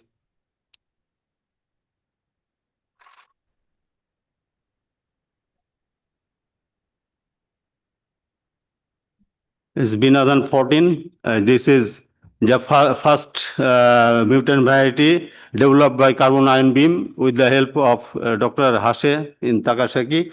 And this is the first release variety under FNCA project. It's a very good variety now. And it's cultivated in all over the Bangladesh. It released 2013. It is late transplantation potential. Boro and browse variety. It's help to help to produce the mustard between this and is crop is increase the crop density in Bangladesh. Its mature is 105 to 125 days. It depends on the region, because in some place there is some winter is long in that area, and water is if water logging, it take time. But in dry part, there is temperature high, is mature earlier. Its average yield is 8.5 ton, and amylose content is 31%, and grain content is 9.78%. So next, please.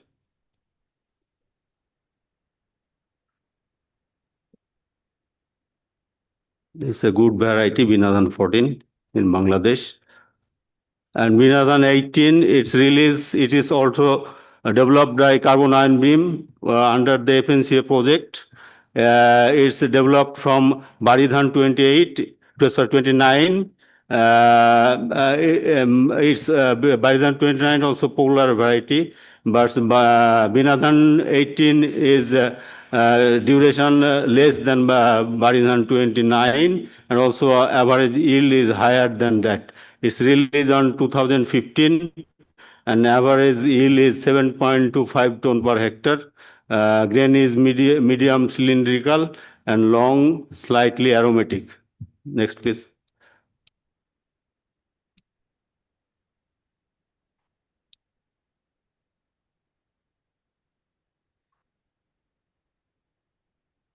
So it's a Binadan 19. It's also carbon ion beam developed variety. It's a house variety. It's a rain-fed variety. It's developed from the Narikatan, the African variety. Actually, we bring this African rice and give mutation with carbon ion beam from Takasaki, and it's now a popular variety. It's a rain-fed variety, and it's a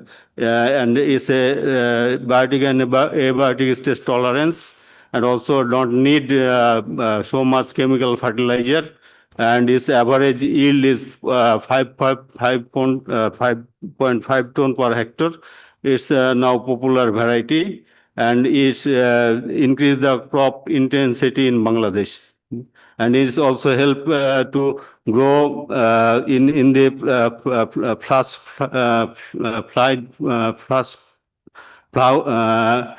flood-prone area, and it's harvest earlier that we can avoid the flash flood to cultivate this variety. It's very popular in flash flood region and all over the country. Next, please.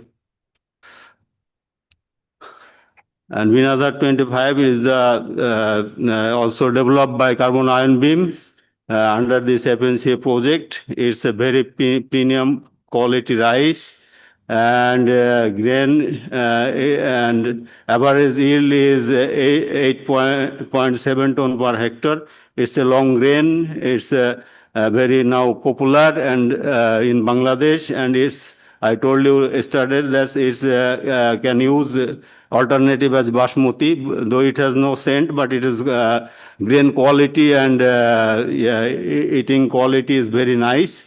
So it's very popular now in Bangladesh. So next, please. So we have some this groundnut variety. It's released in 2000, and it's a larger seed, higher yield, and duration 140 days. Average yield is 2.6 ton per hectare winter and 2 ton per hectare in summer. It grows both season. Next, please. And it is also the groundnut variety. It's also released in 2000. Early mature, high yielding, duration 130 days, and average yield in winter is 2.6, and in summer is 1.2 ton per hectare. Next, please.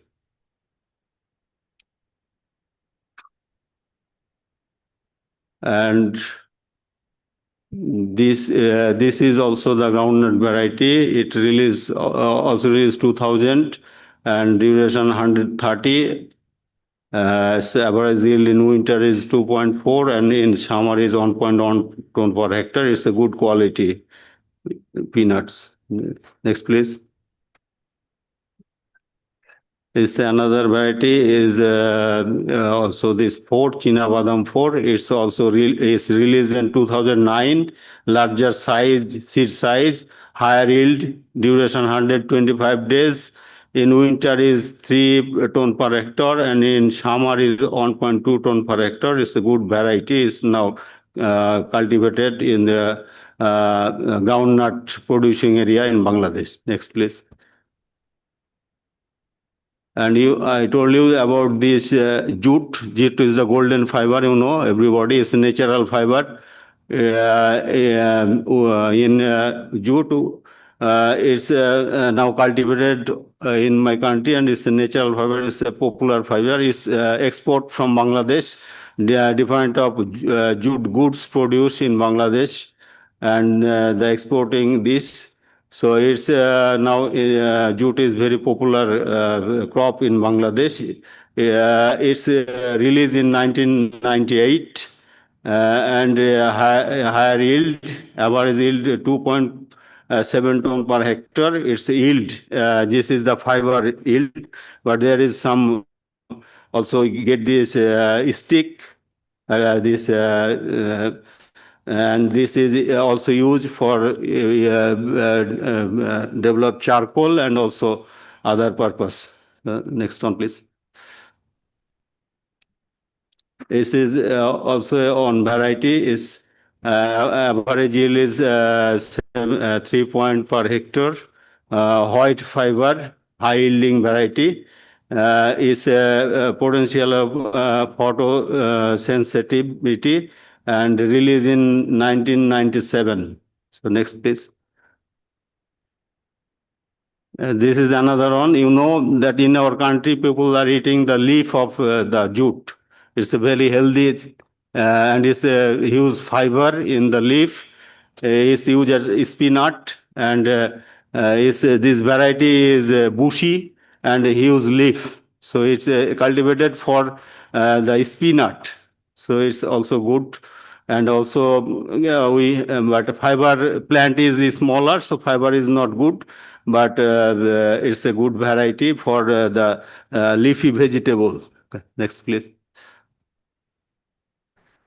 And these are the some mutant line of rice. Just in the field, we are trying to develop, release some variety. And we hope we'll get some new mutant variety very soon. So next, please. So thank you very much.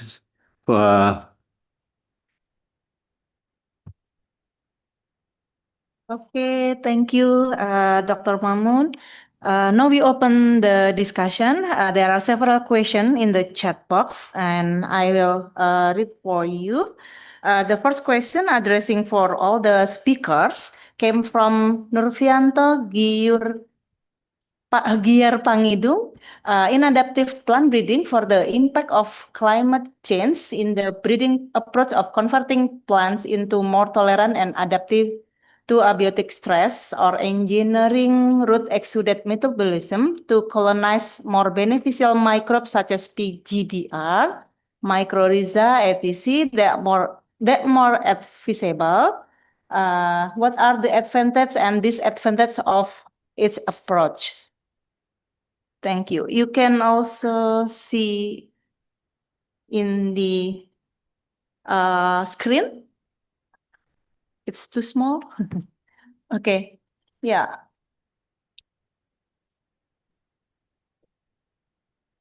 The engineering root exudate metabolism to colonize beneficial microbes such as PGBR and etc. Is it more advisable? And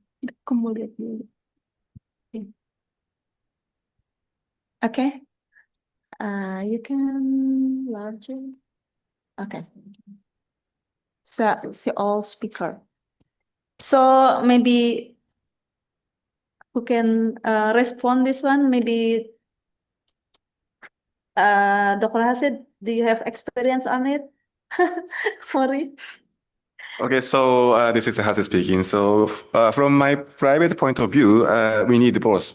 But I think the improvement plant is more effective right now because I feel the soil is more complex and sometimes the improved microbe doesn't work well in different soils. So, but instead, the improvement plant is, it's a good result, better effect in any soils, so to some extent. That's why I feel we need both, but improving plant is has a better effect compared to that. Thank you. Okay, thank you. So actually we need both, yeah. Okay. Thank you for the response. Hope it will, it will be good answer. And then the second question is came to Christopher. There are several.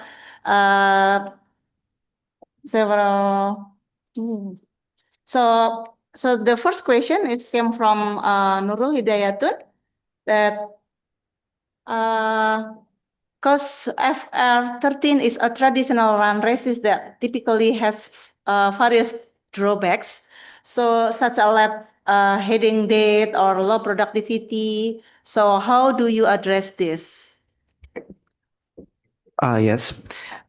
Yes, FR13A has a lot of drawbacks, but it also has a lot of positive impacts. We have screened FR13A in almost all of the stresses, and apparently it is tolerant to all of the stresses. And yes, the drawbacks are those that are mentioned. That's why we did induce mutation, and the objective of it is to improve the morphological or agronomic characteristic, but at the same time retaining its desirable traits. So what we did is we combined tissue culture with physical irrigation, because based on literatures, it has a more desirable effects. Like for example, it will give you mutation for improvement, but at the same time, it will retain the desirable characteristics.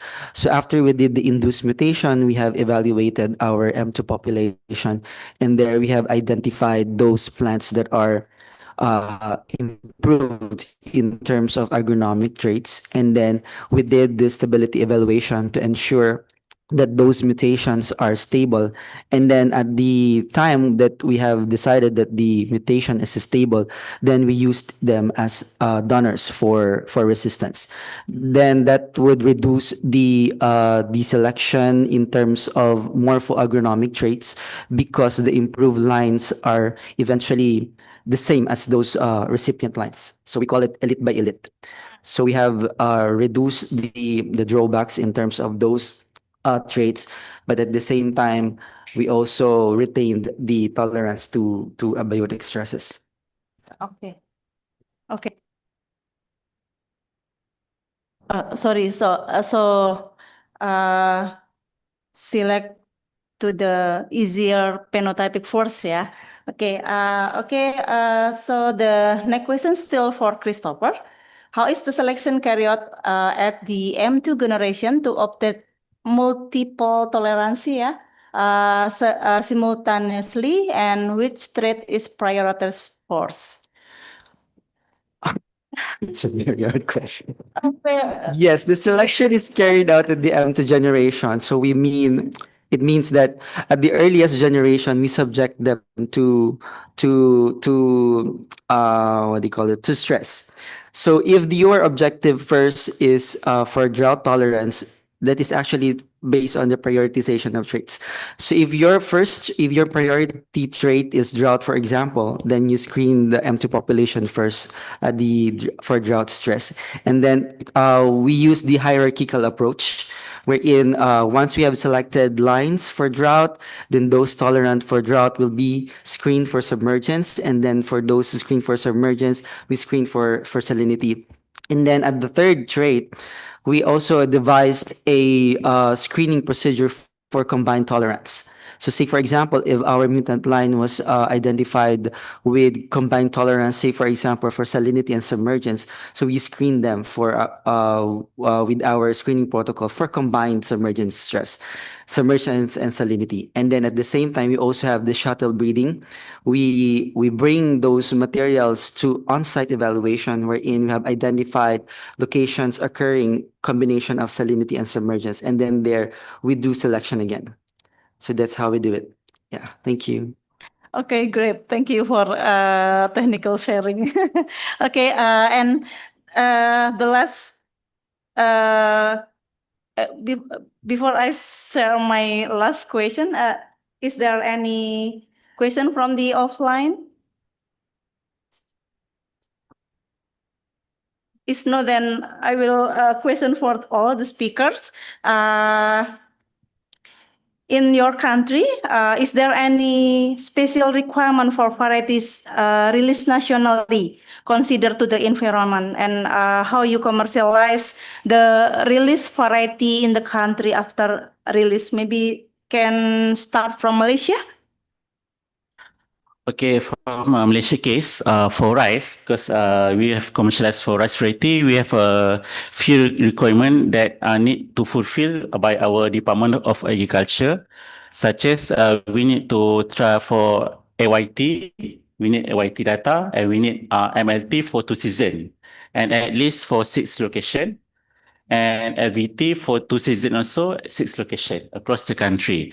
And then we need to conduct the pest and disease for 5 main disease, such as BLB, blast, tungro, and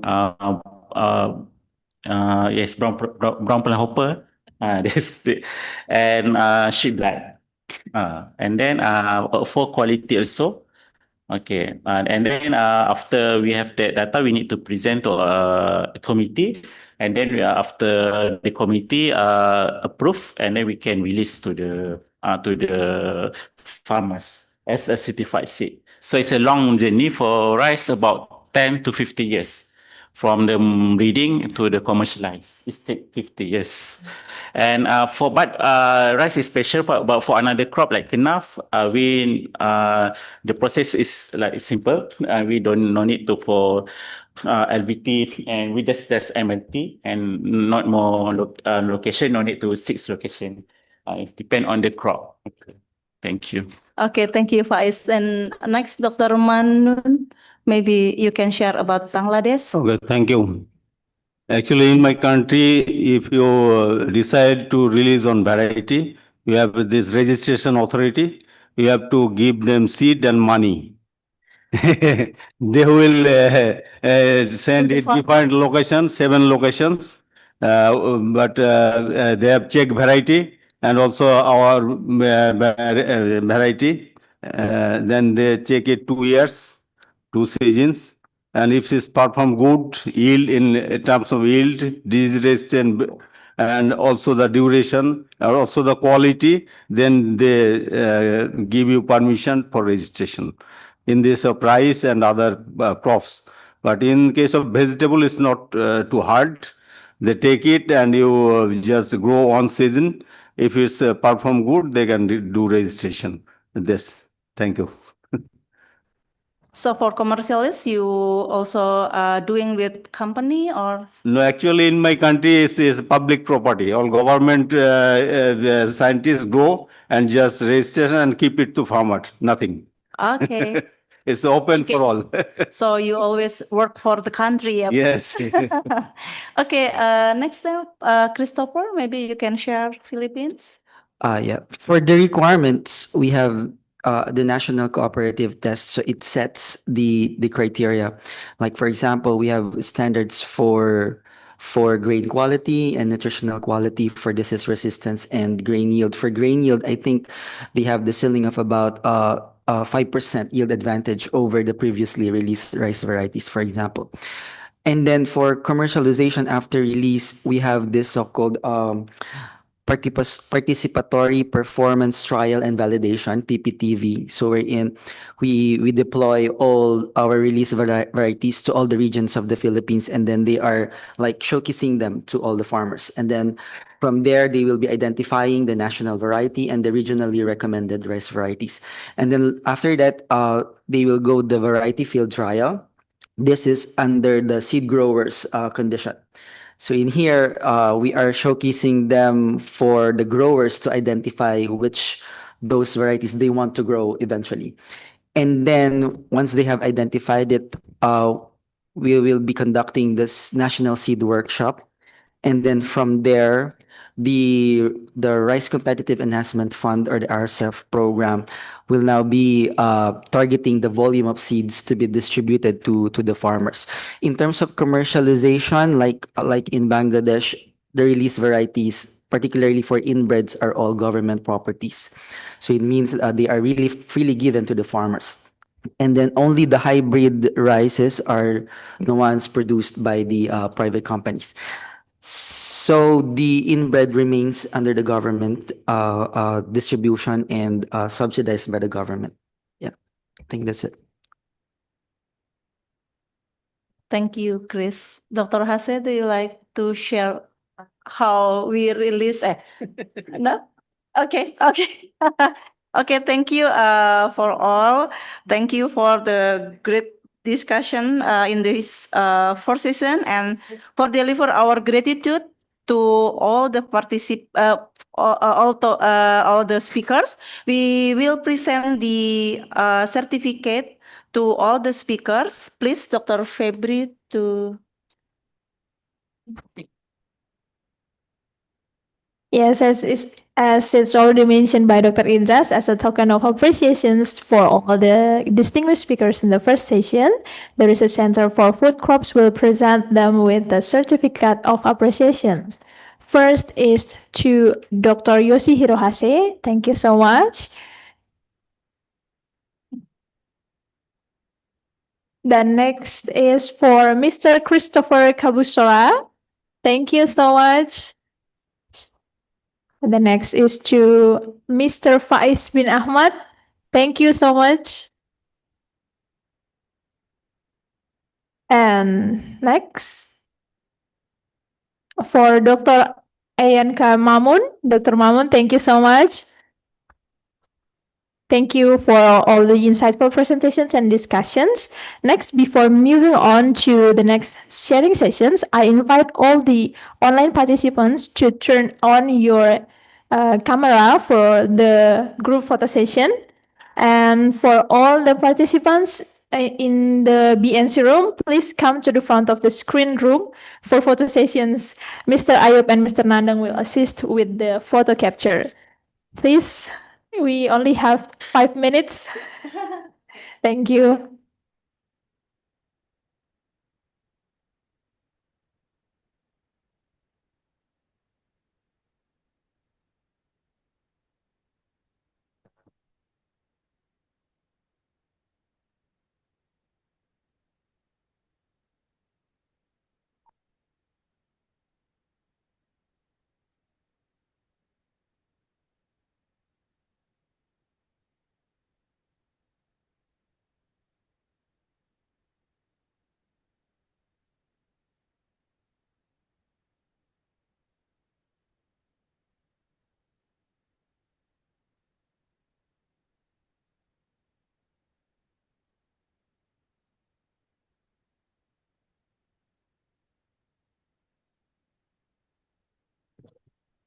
Okay, for the first slide, 1, 2, 3. Next, 1, 2, 3. Give a best smile. 1, 2, 3. The last one. 1, 2, 3. Okay, thank you so much, everyone.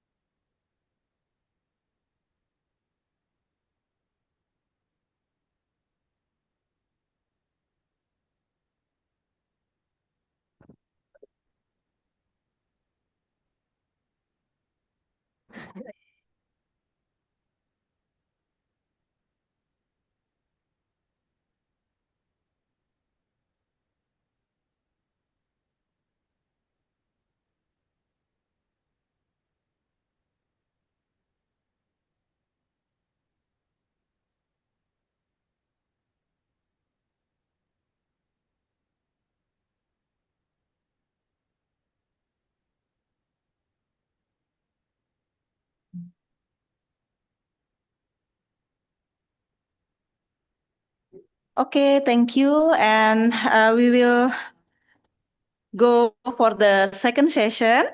The second session will be present a glance of the Asia project, which will presenting by Dr. Katsura from Japan for Japan activities, Prakomtit from for Thailand activities, and progress activities in Indonesia by Dr. Winda. Before we start, I will introduce them for you all. Dr. Keisuke Katsura is a professor and also head of Division of Agronomy and Horticulture Science in Graduate School of Agriculture, Kyoto University, Japan. And his PhD also graduated in Kyoto University. He worked since 2005 as assistant professor in Graduate School Agriculture, Kyoto University, until now as a professor since 2024. He awarded with Japanese Society by Japanese Society of Crop Science as a Young Scientist Award in 2013. And he experienced many research projects in development of sustainable crop production system, development technology for evaluating crop growth and yield, and also now he worked on application of AI to crop science research. And also he is a board member of Crop Science Society of Japan and others, and also writing so many publication in international publication. Next, the second is Dr. Prakoptit Dang Taisong came from agriculture research. She is agriculture research officer in senior professional level from Rice Department of Thailand. She graduated from Kazakhstan University for Doctor of Philosophy in agronomy major in Thailand, and the recent job experience is she is agriculture research officer in senior professional level. She got also award as excellent researcher award in 2024. Five from the Agriculture Research Development of Thailand, and she worked many years for rice mutation breeding and also writing several publications. Next, and the last is Dr. Winda Puspitasari, a researcher from Research Center for Food Crops BRIN. Her PhD gotten from University of Göttingen under plant breeding division, and then she is a researcher since 2022 up to now, and she has research focus on plant breeding, especially genetic variability and plant mutagenesis on soybean and sorghum. She recently also had a project about speeding up rice mutation breeding to ensure food security under climate change using remote sensing and interpretable AI. So for the first, I invite Dr. Katsura Keisuke to present about the technology development in remote sensing and its application. So, Dr. Katsura, time's yours. Thank you very much for your introduction. Just a moment, I will start my presentation. Okay, thank you very much for your introduction, and I'm very pleased that we have been able to start such a project thanks to this FNCA network, as Dr. Hase mentioned. I would like to use this opportunity as I would like to use this project as an opportunity to actually expand and kind of circle of our research network. Yes. Yeah, in the previous presentations, many presenters showed many successful examples of mutation breedings. While it seems that the breeding process has been very successful, but I believe, I can imagine that the tremendous amount of effort has been paid to develop a lot of mutation breeding. So the motivation of to start this project is to speed up or accelerate the mutation breeding by applying the technologies, cut aging technologies related to the high throughput phenotyping and high throughput genotyping. Fortunately, we have our application was we can start this project. And this time we use the field of the mutation breeding in Thailand and Indonesia. Okay, first in this presentation, I would like to introduce you the importance of high throughput phenotyping. And together with that, later I will explain our achievement related to the high throughput phenotyping. Okay, so option. Yes, this table shows the estimated number of mutagenized lines required to identify a truncation mutation in typical 1 kilobase per coding region can reach tens of thousands in diploid crops. Yeah, most of you here is breeders, so you know that, but this clearly underscores that the screening a very large number of population is essential to achieve genome saturation or to capture rare functional alleles. And thus the scale of variation in mutation breeding must be comparable to large-scale phenotyping or associated studies. Yeah, although this figure is not different from the mutation breeding, but the same thing can be said about the genetic analysis.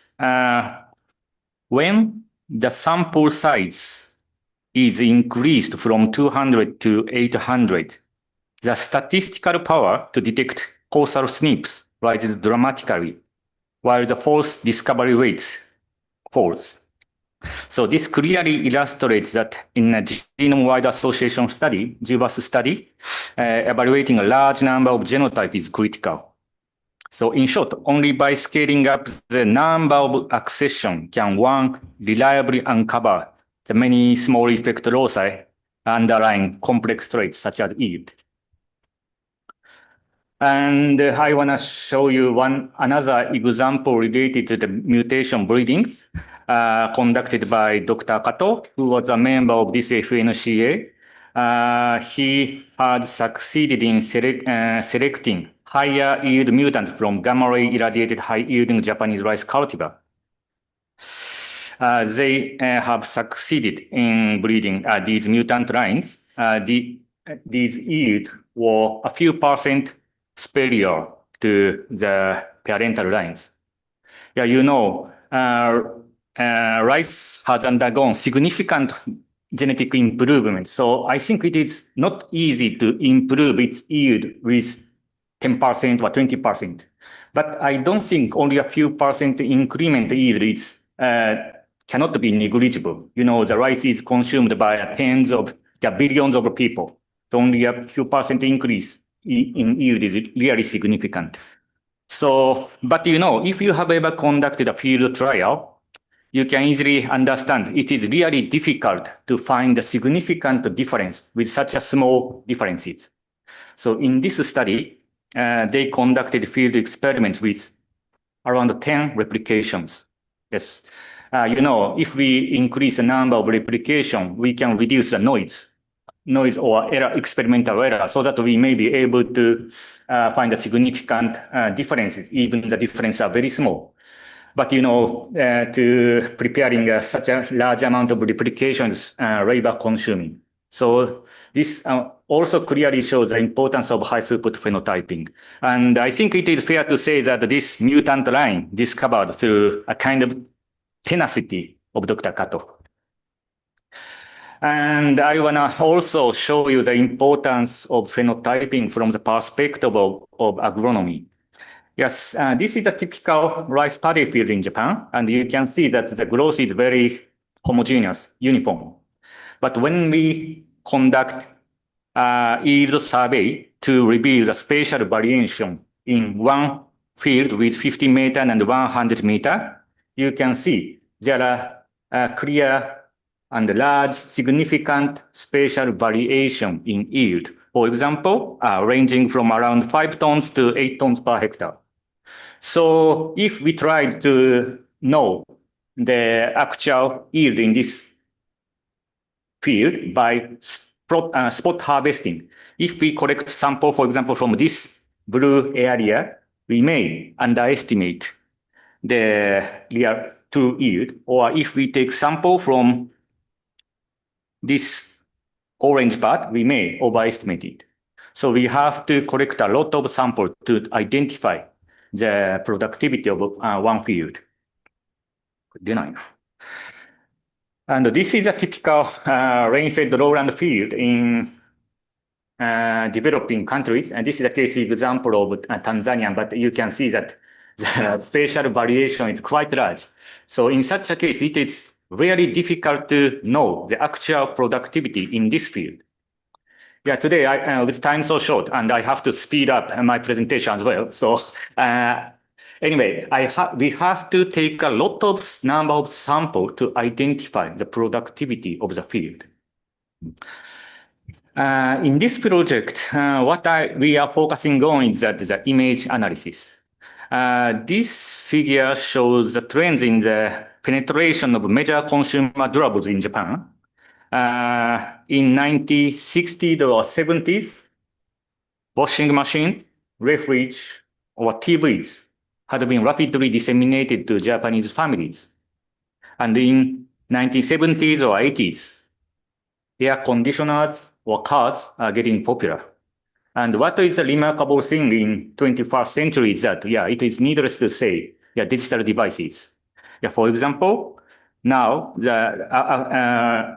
in 21st century, the PC, a computer, has been rapidly disseminated of Japanese family, or digital camera as well. But the dissemination rate of digital camera is recently has been decreased because of the dissemination of the smartphone. All the smartphone has a camera.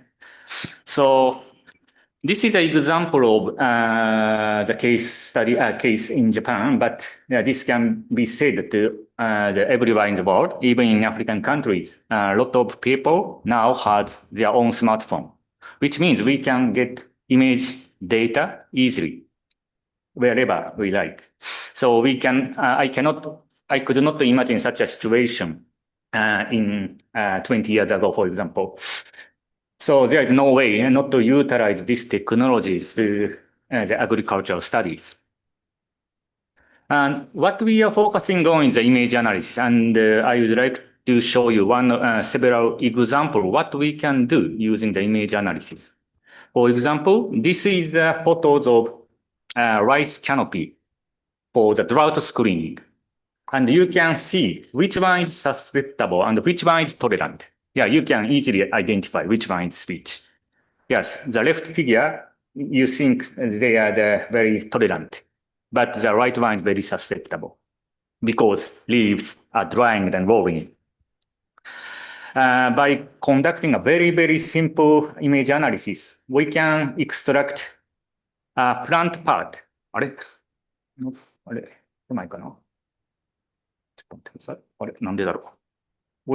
extract a plant part.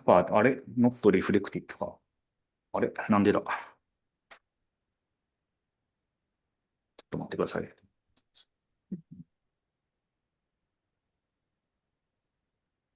Anyway, we can extract the plant part by conducting a very simple, image analysis. And from this data, we can extract the data for the perimeter length of the projected area and the plant area as well.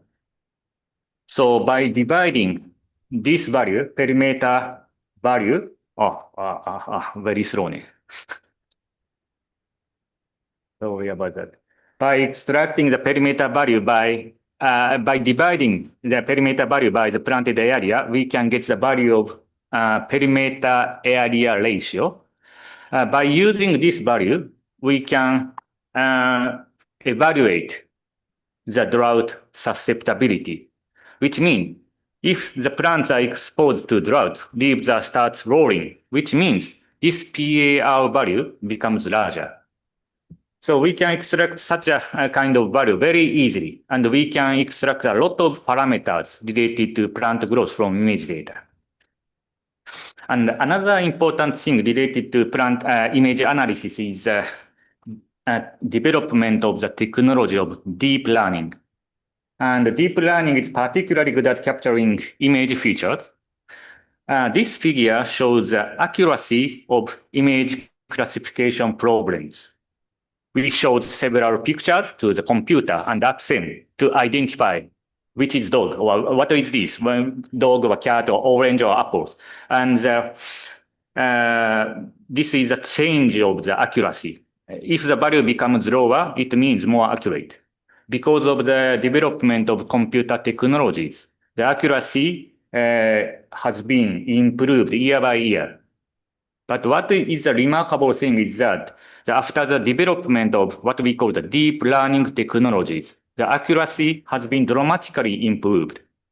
And this dashed line showed our human capacity. So now you can see that the computer surpassed our ability. Yeah, computer can superior than human beings to identify or extract some information from the image data. So we can utilize or apply this deep learning technology to the agricultural research.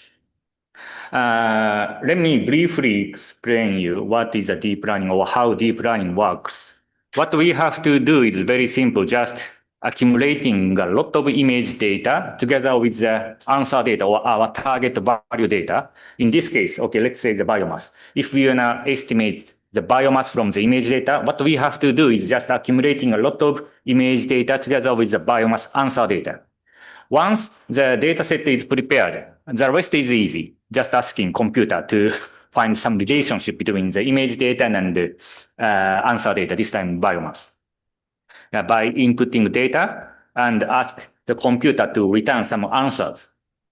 Yes, for the first time, the difference between the answer and their the true value and their answer is very large, relatively large, but by repeatedly ask computer to repeatedly learn to reduce the difference between the answer and the estimated value.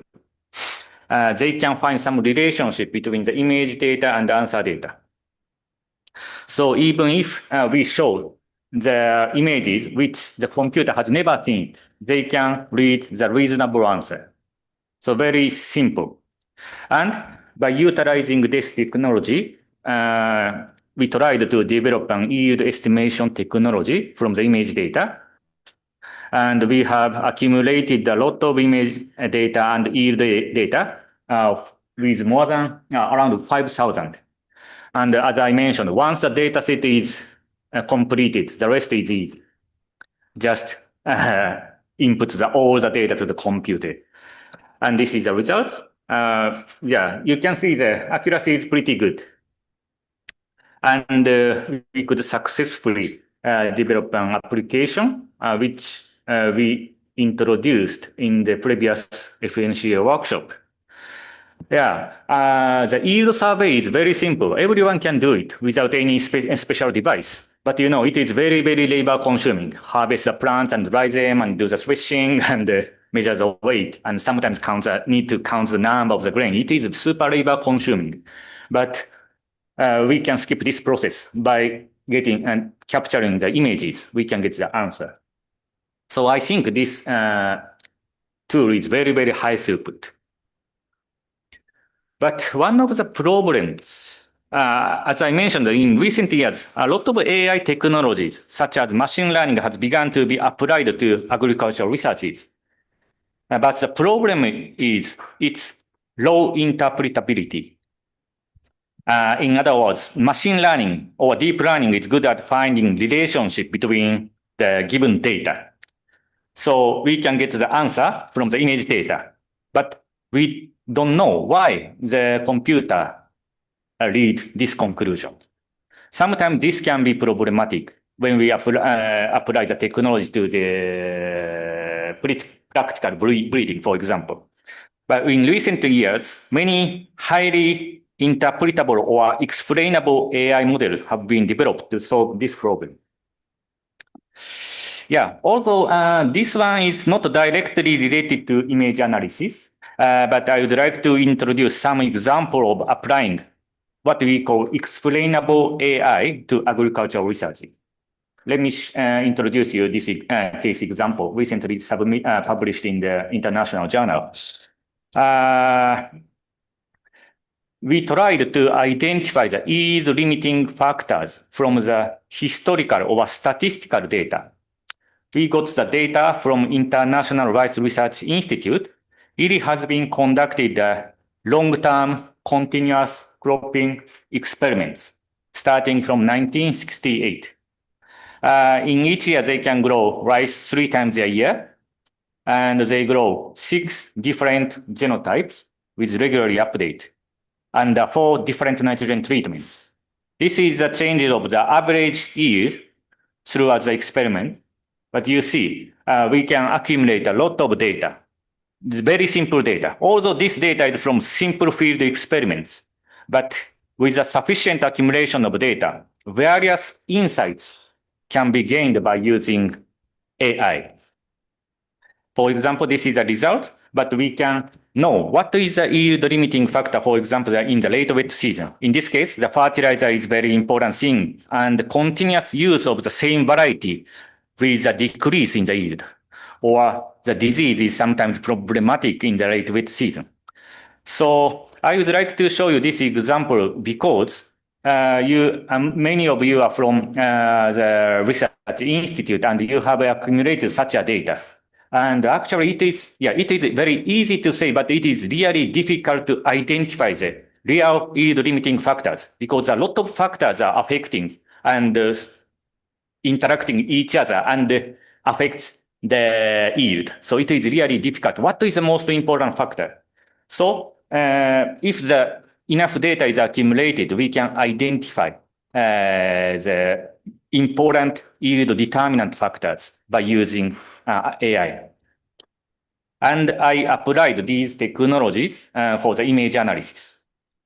Just a moment, it is not reflected. Very slow, né?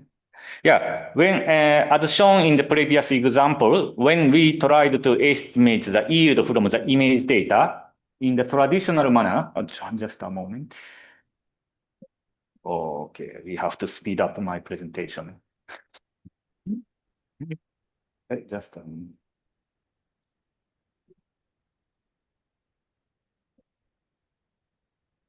Networkですかね。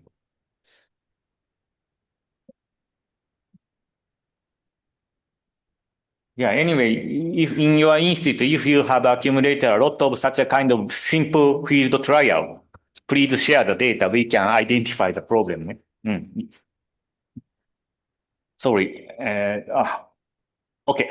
Yeah. As shown in the previous example, what we did is just estimating the yield from image data. But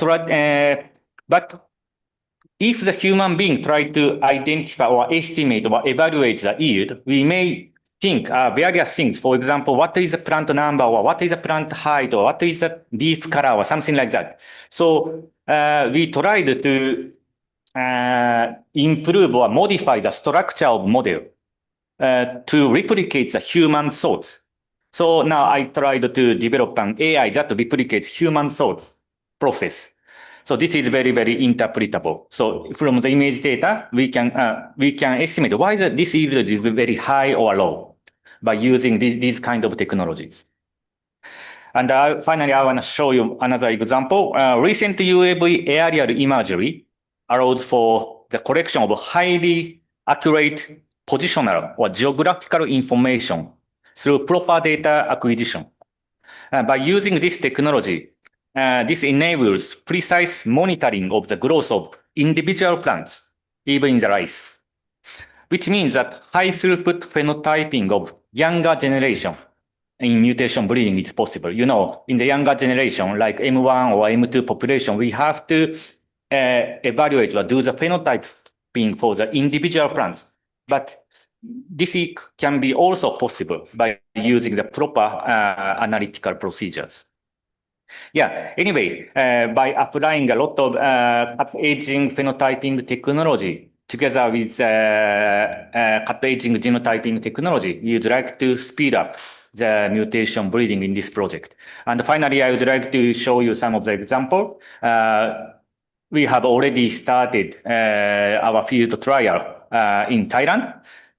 This is our research field. This greenhouse is a field for the screening for the younger generation, M1 generation population. And this one is a screening field for M6 populations.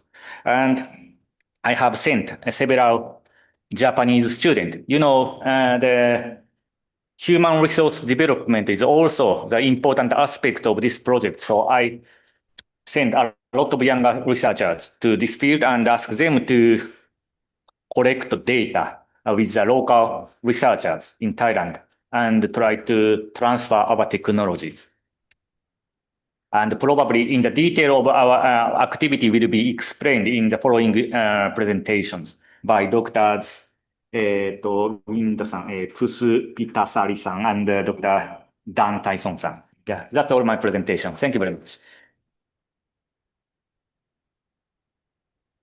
Thank you, Dr. Katsura. And next, I will invite Dr. Prakopkit from Thailand.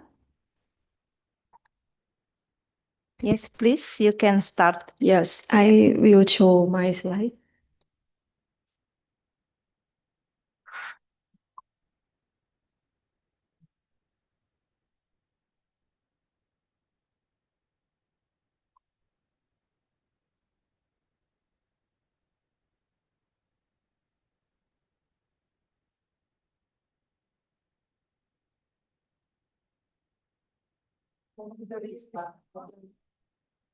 So can you share my slide, please? Thanks. So sorry for.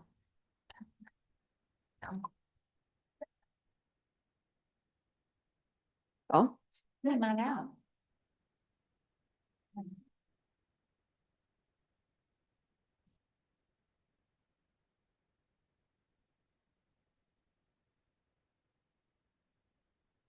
Sorry.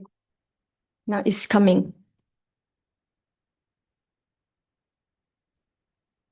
So I have to say good morning again for everyone that I will continue from the Dr. Katsura that he mentioned you before. And so today I would like to present our study in the topic of the speeding up rice mutation breeding to ensure food security under climate change using the remote sensing and interpretable AI by me and my team that this year is the first year of this study.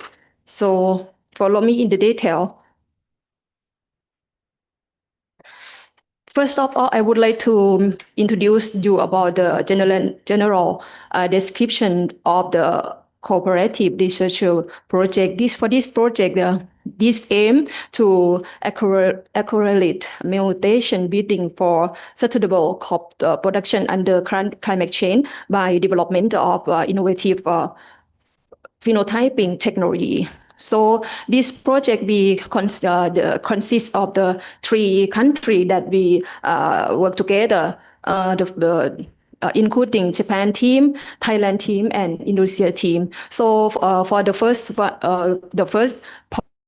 point, the Japanese team, they developed in the AI model to review geo-limiting the factors, and another team of the Japanese team have identify the responsible genes for mutants phenotype by whole genome sequencing analysis. And then Thailand team and Indonesia team will conduct rice field trial and under various stress condition. For Thailand team, we focus on the drought state for the target of us to improve the new variety tolerant to drought state that is expected to contribute the robust agricultural production under climate change.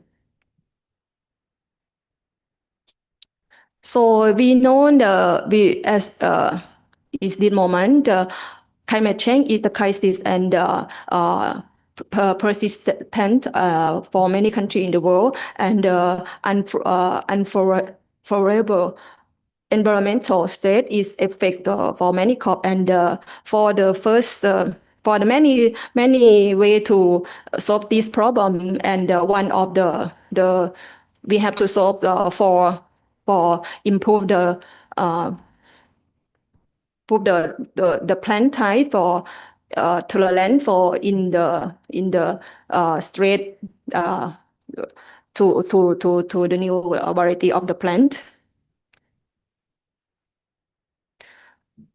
So in the breeding program, and we acquire a lot of the many characteristics of the existing both morphological and phenotypic feature is the highly skilled process that continue to be an important challenge for nowadays is the lack of the qualified staff to assess the different aspects of rice is the serious problem. So improving rice variety require accurating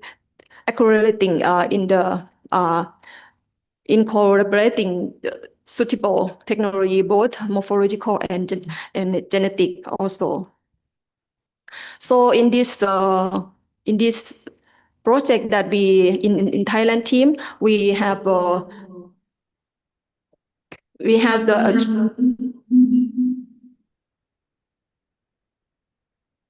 3 objectives of our study.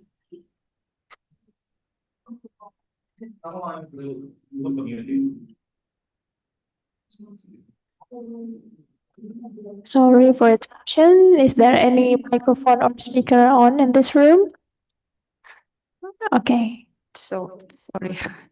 So the first objective to evaluate the characteristic relevant to high yielding of the mutant rice in the context of the climate change using the artificial AI processing tools. And the second one is to develop the new variety derived from the mutations with the outstanding agricultural characteristic and the drought tolerant. And the last one is to select to the mutant rice population export to Grammarly by utilize AI.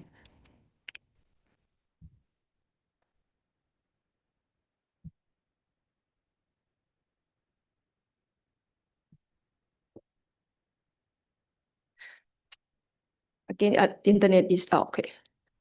So that Dr. Kasala, he mentioned before, the approach of study, we have to exchange a lot of the resources, such as the human resource and the technology and knowledge for each author in our team. For Thailand team and the Indonesia team that we conducting the field trial for screening the mutation drive under the various environmental threat to be the continue from the Japanese team, that this study expect the output to accelerate mutation breeding and also breeding variety adapt to the climate change.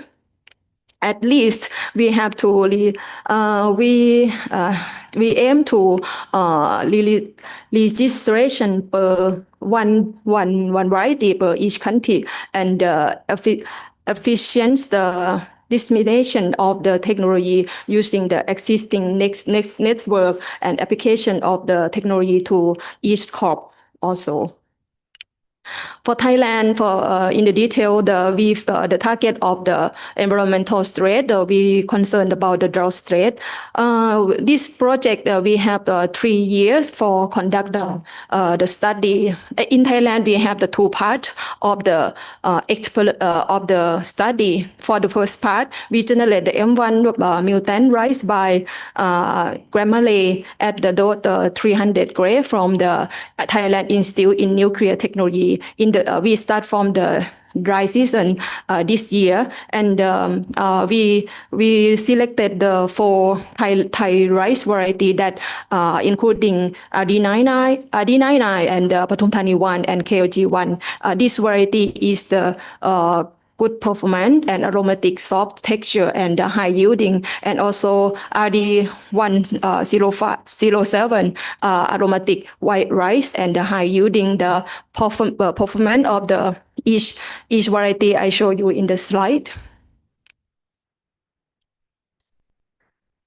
The slices of the 4 variety that export from the Grammarly at the 300 grade that I mentioned you. After that, we determination of the LD50 and the germination of the percentage of the germination in the slideshow, and M1 seeds were sold for seeding in the dry season is the 2025, and after that we conduct to we harvest the M1 seed were planted at the Khong Luang Light Research Center, Pathum Thani province. I show you in the map of the slide, and we will generate the M2 generation start from rainy season in this season for now for this moment, and in the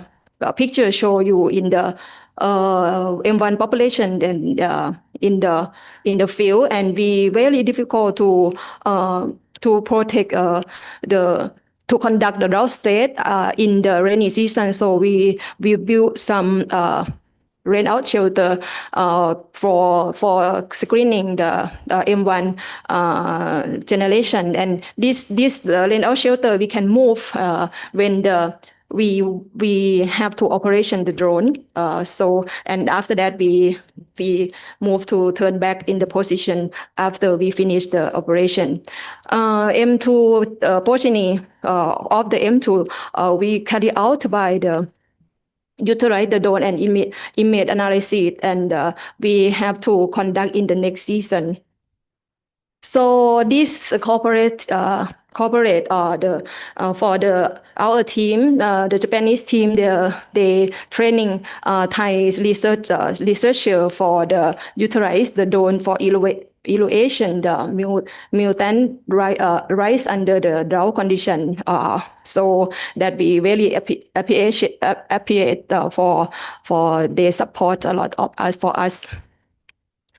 We operating the drone to collect the image data for every week, and we have a lot of the data for analysis by data image, and this slide show you we arrive the picture from the drone every week, and this field for the M1 for the M1 field, and also in the below also. And data collection, we collect the image data and the economic trade and ratio for individual plant, about 100 lines per each variety. And also we have to collect the weather data and soil data also.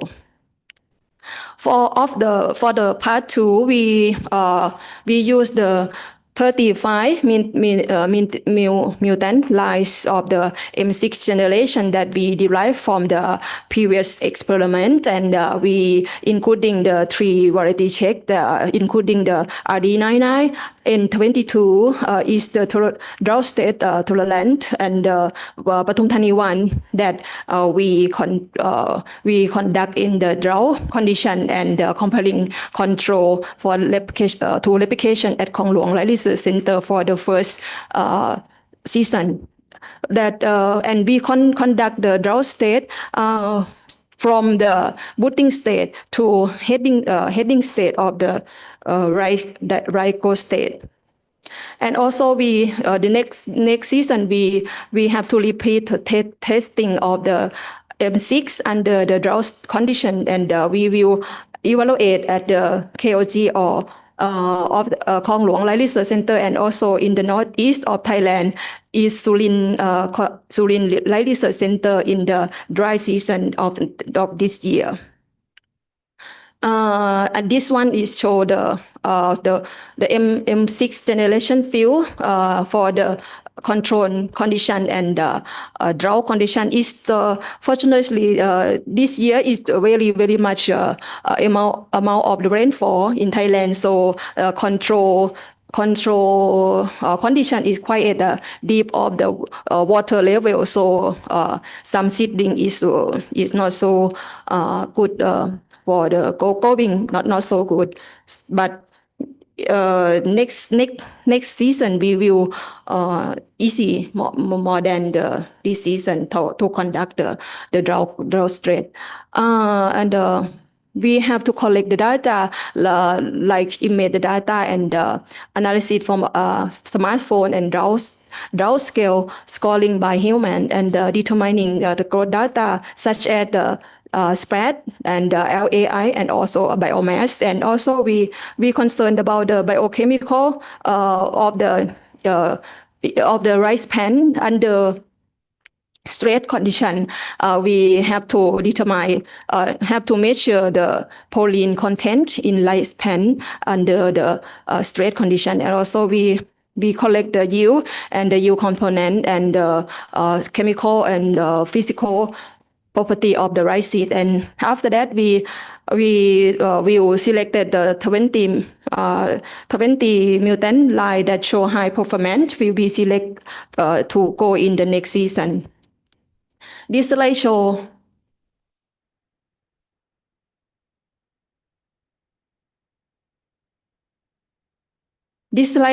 the some of the activity that we have to conduct, have to collect the data, like the spread measure from the young generation from the Japan team and the Thailand team, that they work together. And also we measure about biomass, and we separated the leaf of the rice and also the stem per each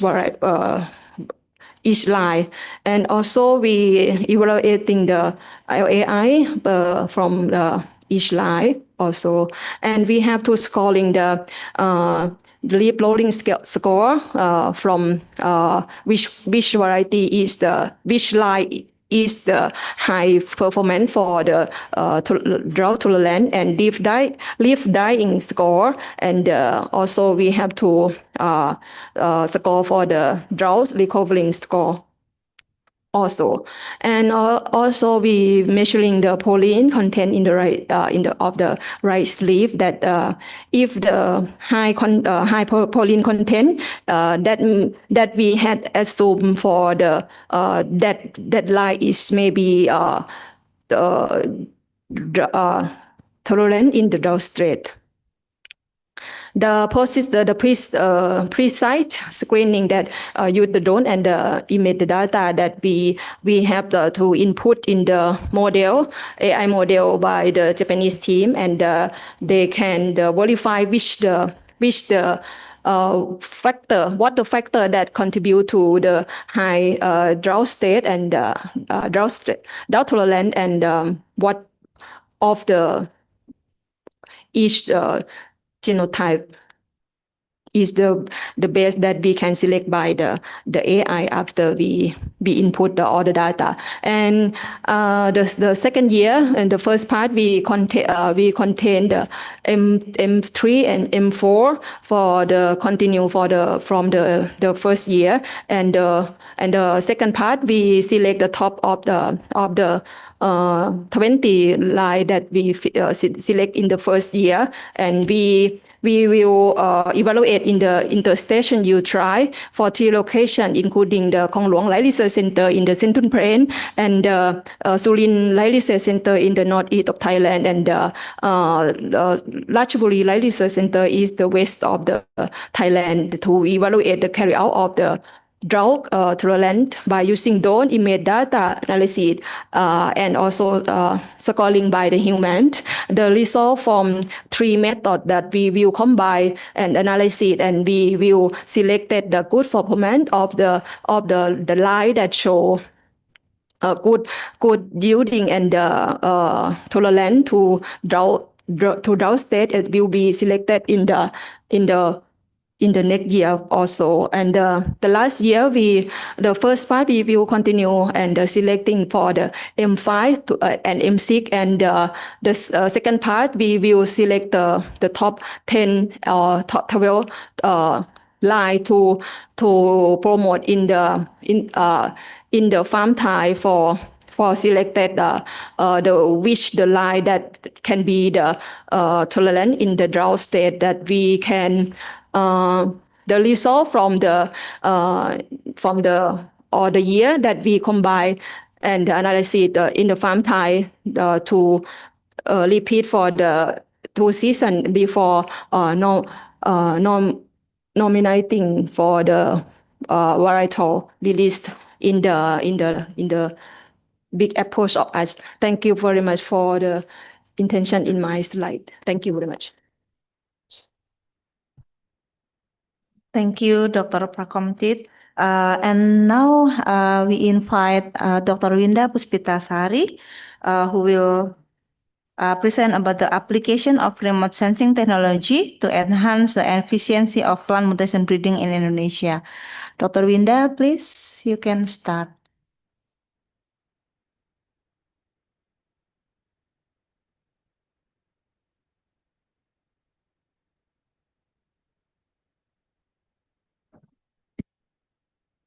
Thank you. Assalamualaikum warahmatullahi wabarakatuh. Good morning, everyone. I think this time is still in the morning, right? And this is the last session. I will try to make fast. First, I would like to thank you for the opportunity to give a talk about application of remote sensing to enhance the efficiency of plant mutation breeding in Indonesia. So this is a part of Asia GSP program. Join this program, GRP program. The same with Japan team and Thailand team. So, yeah. So for introduction, sorry.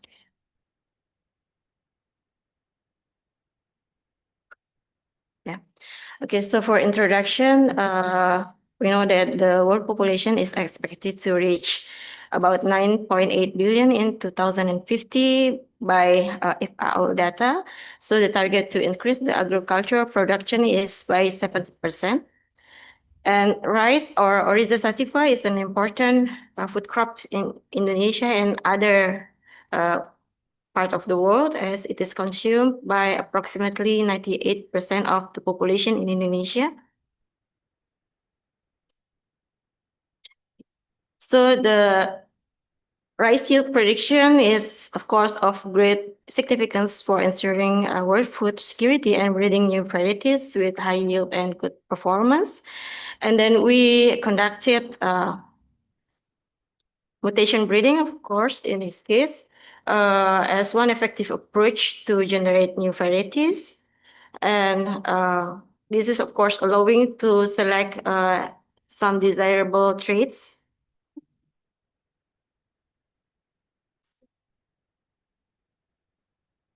So here we have a picture of a panicle of rice. This is work under Sofrizal and team. And we could see that mutation in plant breeding can generate differences in panicle. So it will, of course, affect to the production of the rice. So I want to show you some of the mutant varieties that already released under BRIN. So starting from 1982, Indonesia has released rice mutant varieties, and this work is initiated in 1972 for plant mutation breeding in Indonesia. And we could see quite a lot, about 34. And then also the Ministry of Agriculture also conducted some mutation induction in rice, and they also released some varieties. And this is some of soybean mutant varieties, about 15 until now. And then under food crops, we also released sorghum mutant varieties, and the last three varieties is registered this year. And then some other varieties like wheat, peanut, mung bean, cotton, banana, and probably other crops also released under these techniques in Indonesia. Okay, then about remote sensing, probably Sensei Katsura already mentioned a lot about this. And so this is the process of collecting information about the Earth's surface using sensor that can reflect or emit radiation in different wavelengths. And this allows us to observe and monitor objects or areas from a distance without direct contact, and can be applied for many different purposes, including agricultural. And then here we use drone-based remote sensing, proven to be effective for enhancing the efficiency of plant mutation breeding with several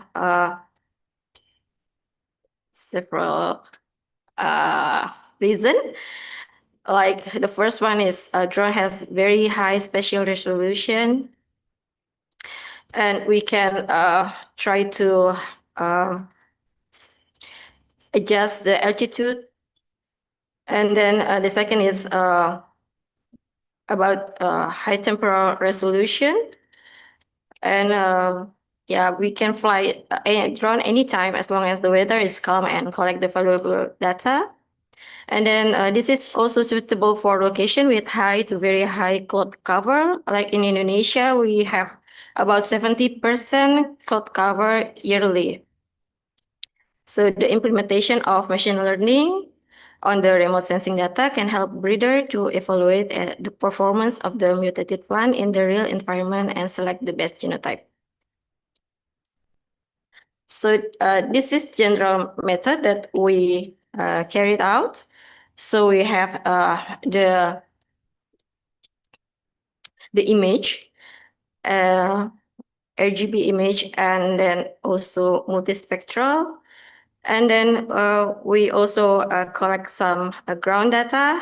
And then from both data, we try to calculating and try to build a model. And then we could develop some of parameters to predict the accuracy from the prediction. And then this is what we conduct. We only want to show in general.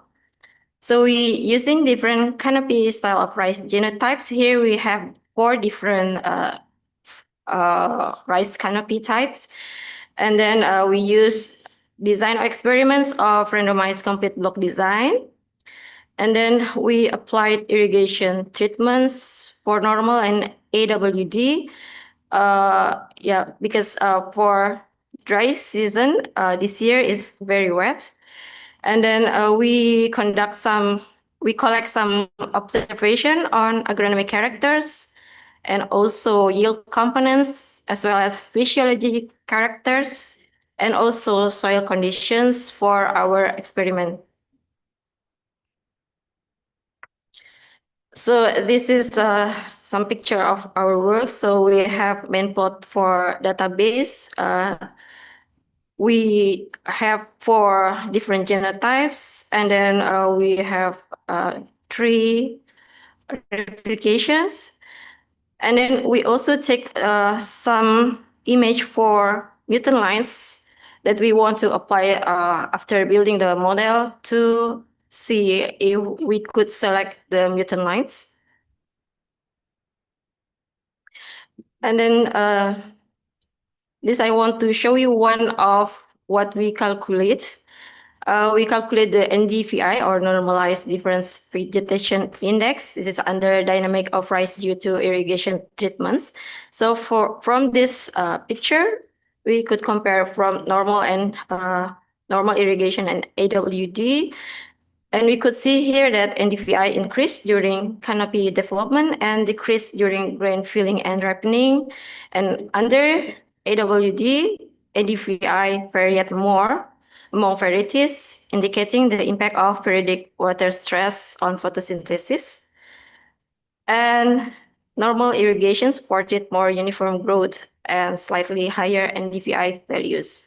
This is only one of the data that we have already analyzed. So this is some pictures of our work. We collect the data using SPAT, LAI, and also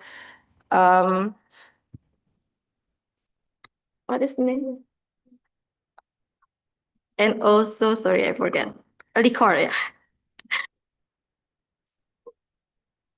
And then this is our work in the initiate the M1 population. We irradiate variety, and then now we plan for the M1 generation.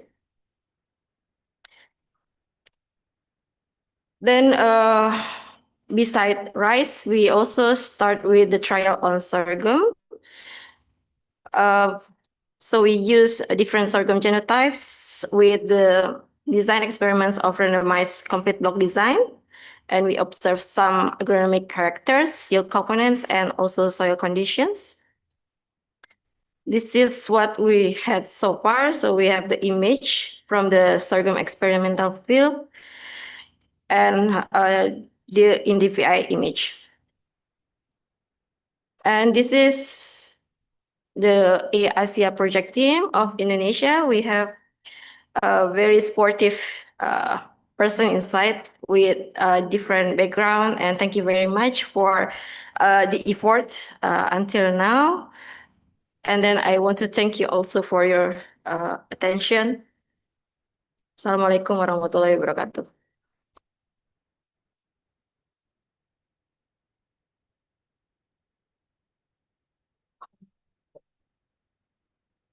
Thank you, Bu Binda. Now we continue with discussion. Maybe I will open for the offline participant first. Maybe is there any comment or question for three of the speakers? Okay, Dr. Sita, please.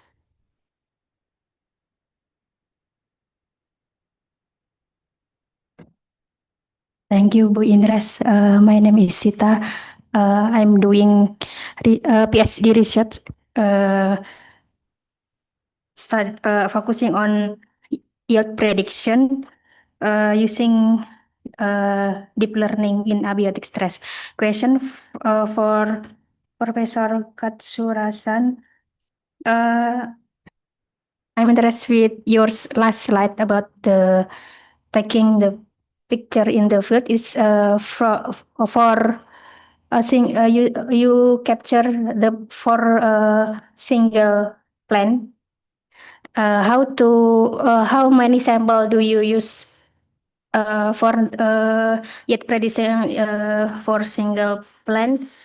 Because I also for in this study I also use early generation, but if F3 generation, but it's difficult to take a picture in the field, something like that. How many sample and how do you take in the angle in the field, something like that. And then I also use some platform like a smartphone, drone, and DSLR camera. And from your experience, is the smartphone is same accurate with DSLR camera or drone? Because as a breeder, we prefer to choose the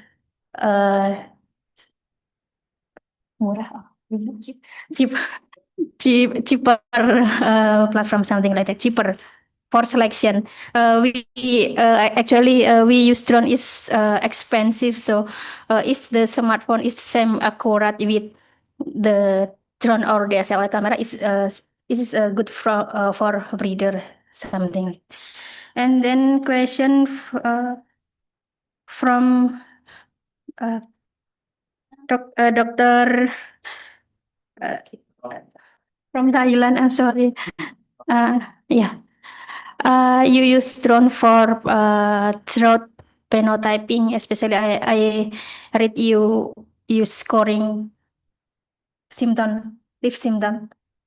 Is deep learning can distinguish between symptom because of drought, actually in leaf, in the leaf, symptom between the drought and the other symptoms, like maybe in the feed we found the bacterial leaf blight, the same symptom, something like that. I'm doing research in the drought and salinity, and I have difficulty to different the symptoms. Thank you. Thank you very much for your question, but I could not get the point of your first question about the individual plant screening.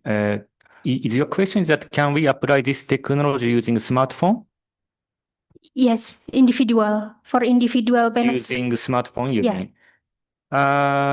It depends on how you capture the images, but if you randomly capture the images, it is a bit difficult to identify the plants, which one is which. But if we use aerial image photography using UAV and with some what we call the ground control point, we can identify individual plants. Yeah, even using the smartphone, yes, we can get the resolution itself is more and more fine. But sometimes, if you take the images, sometimes it's not in the middle, center of the images, for example. So this can be a noise. Do you understand?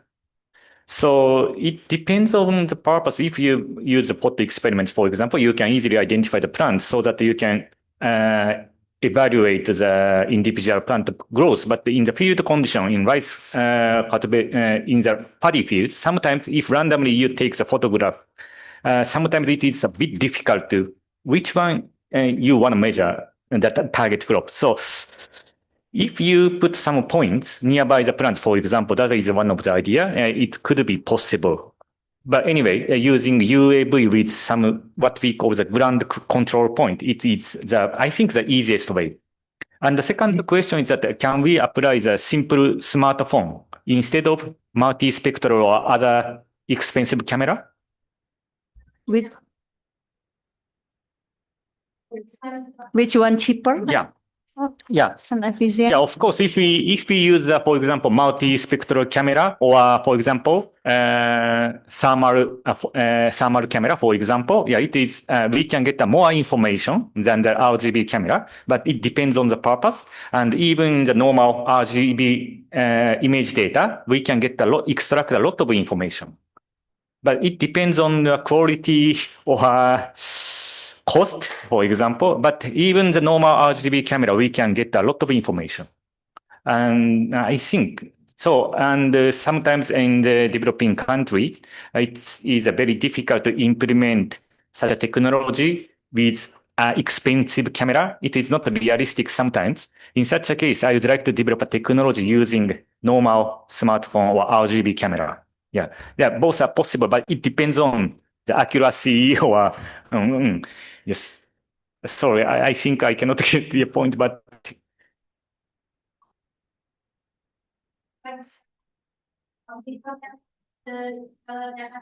yeah, it depends on what kind of model we will use. For example, if we apply the deep learning technology, the algorithm is very, very complex. In such a case, we need a larger number of samples. For example, 100, 200, 300 would be necessary. But for example, if we extract some simple parameter, like have you ever heard about NDVI or PAR, which I mentioned?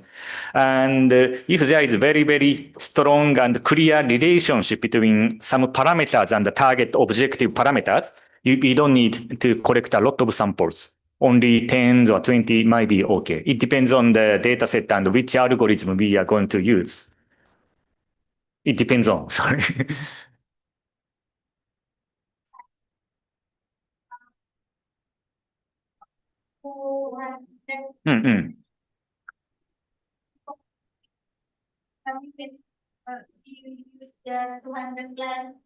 Yeah, once the good model for evaluating the yield or target trait from the image data, once the good model is could be developed, we can estimate a lot of samples. So the point is that how many samples is required to develop a reliable model to predict a target of parameters like yield or biomass, and the required number depends on what kind of algorithm or model we will use. If we use a very, very simple single regression analysis, for example, we don't need to collect a lot of sample. But it depends on whether or not we can estimate the target value using a single regression, simple regression or not. So if we have to use the deep learning approach, we have to collect a lot of samples, hundreds of samples. Okay. Yeah, next, Dr. Prakoptit. Still remember the question? Maybe I repeat again. For your question that you mean how is I can separate the symptom of the dying leaf and the symptom from the disease, something like this, you mean? Yeah, how you distinguish the real color? Yeah, for my experience, we didn't scan only the leaf dying score, but we have also to score about the leaves loading score also, and many parameter to combine that the leaf dying is from the leaf from the disease or from the drought effect, something like that. We have the many characteristics to combine and verify that one is from the disease and or from drought state, something like this. Can you understand me? Yeah, I can understand. Yeah. You. Difficult. Because of proteins plus of the disease. What the case? If we are in program, I think we can difference is the symptom. Yeah, the symptom from the leaf for disease is one of parameter is different. I think is the leaf rolling score. The scale of the leaf rolling score also for the from dying from the disease, maybe the leaf is not too much rolling score. I just mentioned from my opinions. Thank you. Let me add one thing. If it depends on our model. For example, as I mentioned, if we extract the value of PAR value, for example, it is a kind of index of the leaf loading. If we can use that value to detect the drought tolerance, probably we can differentiate the value plant is affected by disease or by the drought. We can, but it depends on. As for the disease, for example, Tunguru disease, the leaf color turned from the green to yellow. So the color index might be one of the promising parameters to detect the disease. So if the different parameter can be applied to detect disease or drought, we may be able to distinguish the effect of disease and the effect of drought, but it depends on the situation. Okay, enough, Bu Sita ya. Okay, next question. Yeah, sure. Please, Firman. Yeah, you can use my phone. Okay, thank you. I want to ask to Dr. Prakoptit. I see in your presentation previously have photo, especially for method for drought salinity. The question is at the what stage do you screen your plant to screen the drought stress, and how do you manage the water in the field? Because previously I see in your presentation have the photo in the field. I think it's difficult if we control the rain and the water. Yes, for the screen the drought, the stress. Thank you. Kapung kap. Thank you very much for the very difficult to answer this question. For this for this season we that I mentioned you in when I present. In this season, we built some rain-out shelter, and we make the canal for the drained water. The drained water from my field. My field is when we have the rainfall, and we immediately to drain the water from the field. Something like that, like this. But in the slide that show you a lot high water depth in the field, that this year that is not.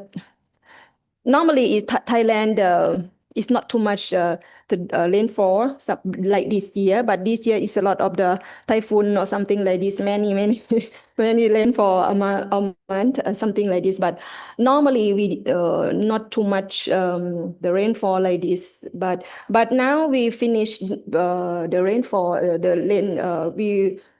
The rainfall is finished now, so we will repeat this conduct experimental in the dry season, and that in the next season will be easier to manage the water than this season. Yes, and next year I will present to you again how is I can conduct the downstairs, something like this. Thank you very much.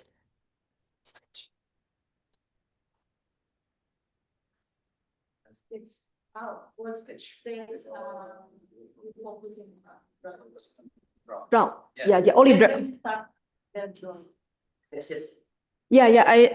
I focus only drought state first, because we have a lot of the data that we have to collect. So far, her target is drought stress during the reproductive stage.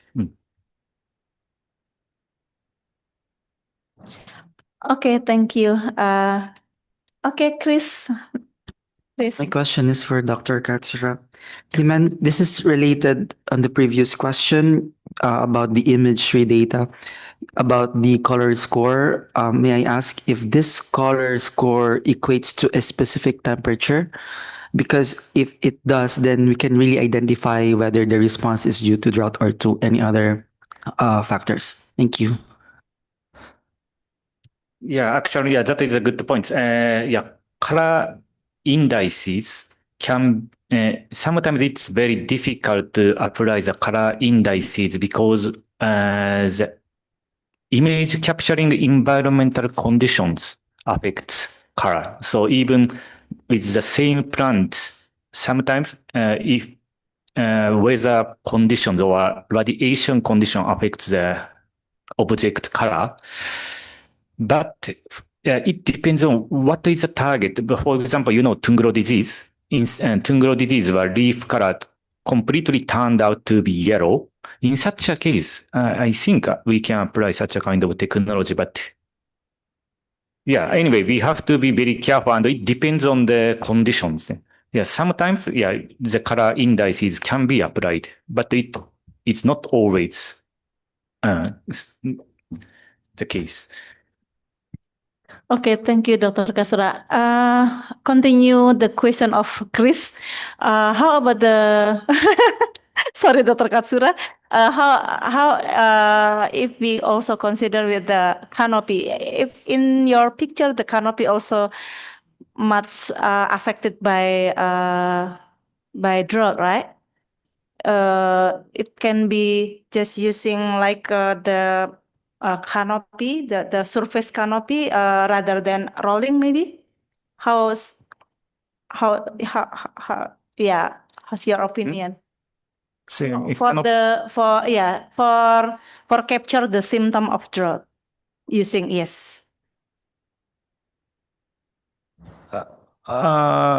even in the canopy condition,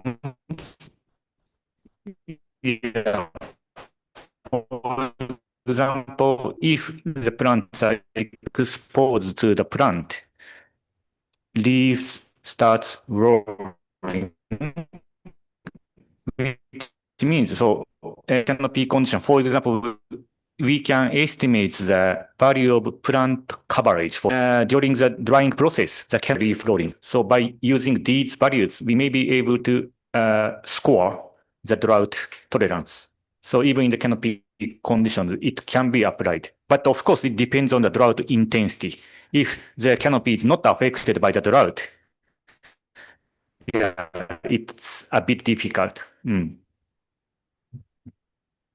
Okay, thank you. Is there any other with questioning? No? So I will also counting 3, 2 and 1, just like Chris. Okay, thank you everyone. Thank you for all the participants for enjoying this webinar and also the speakers. So in this second session also, we will deliver our gratitude to you all with sharing online certificate for 3 of you. Yeah, so you can share, Pak Ayub.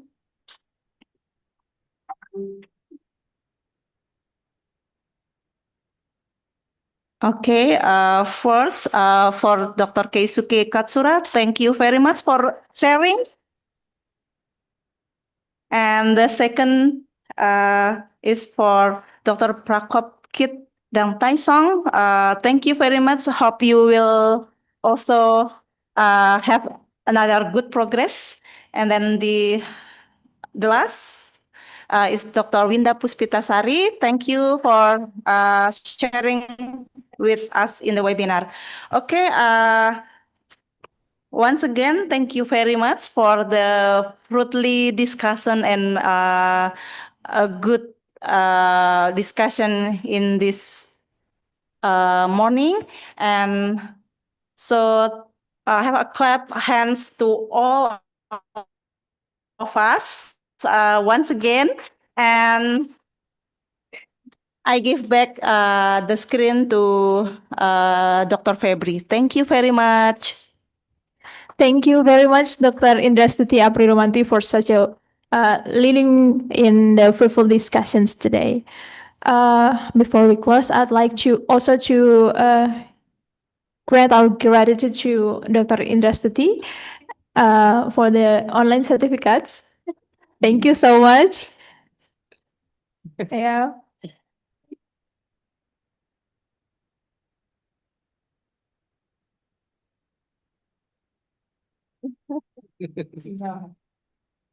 Yeah.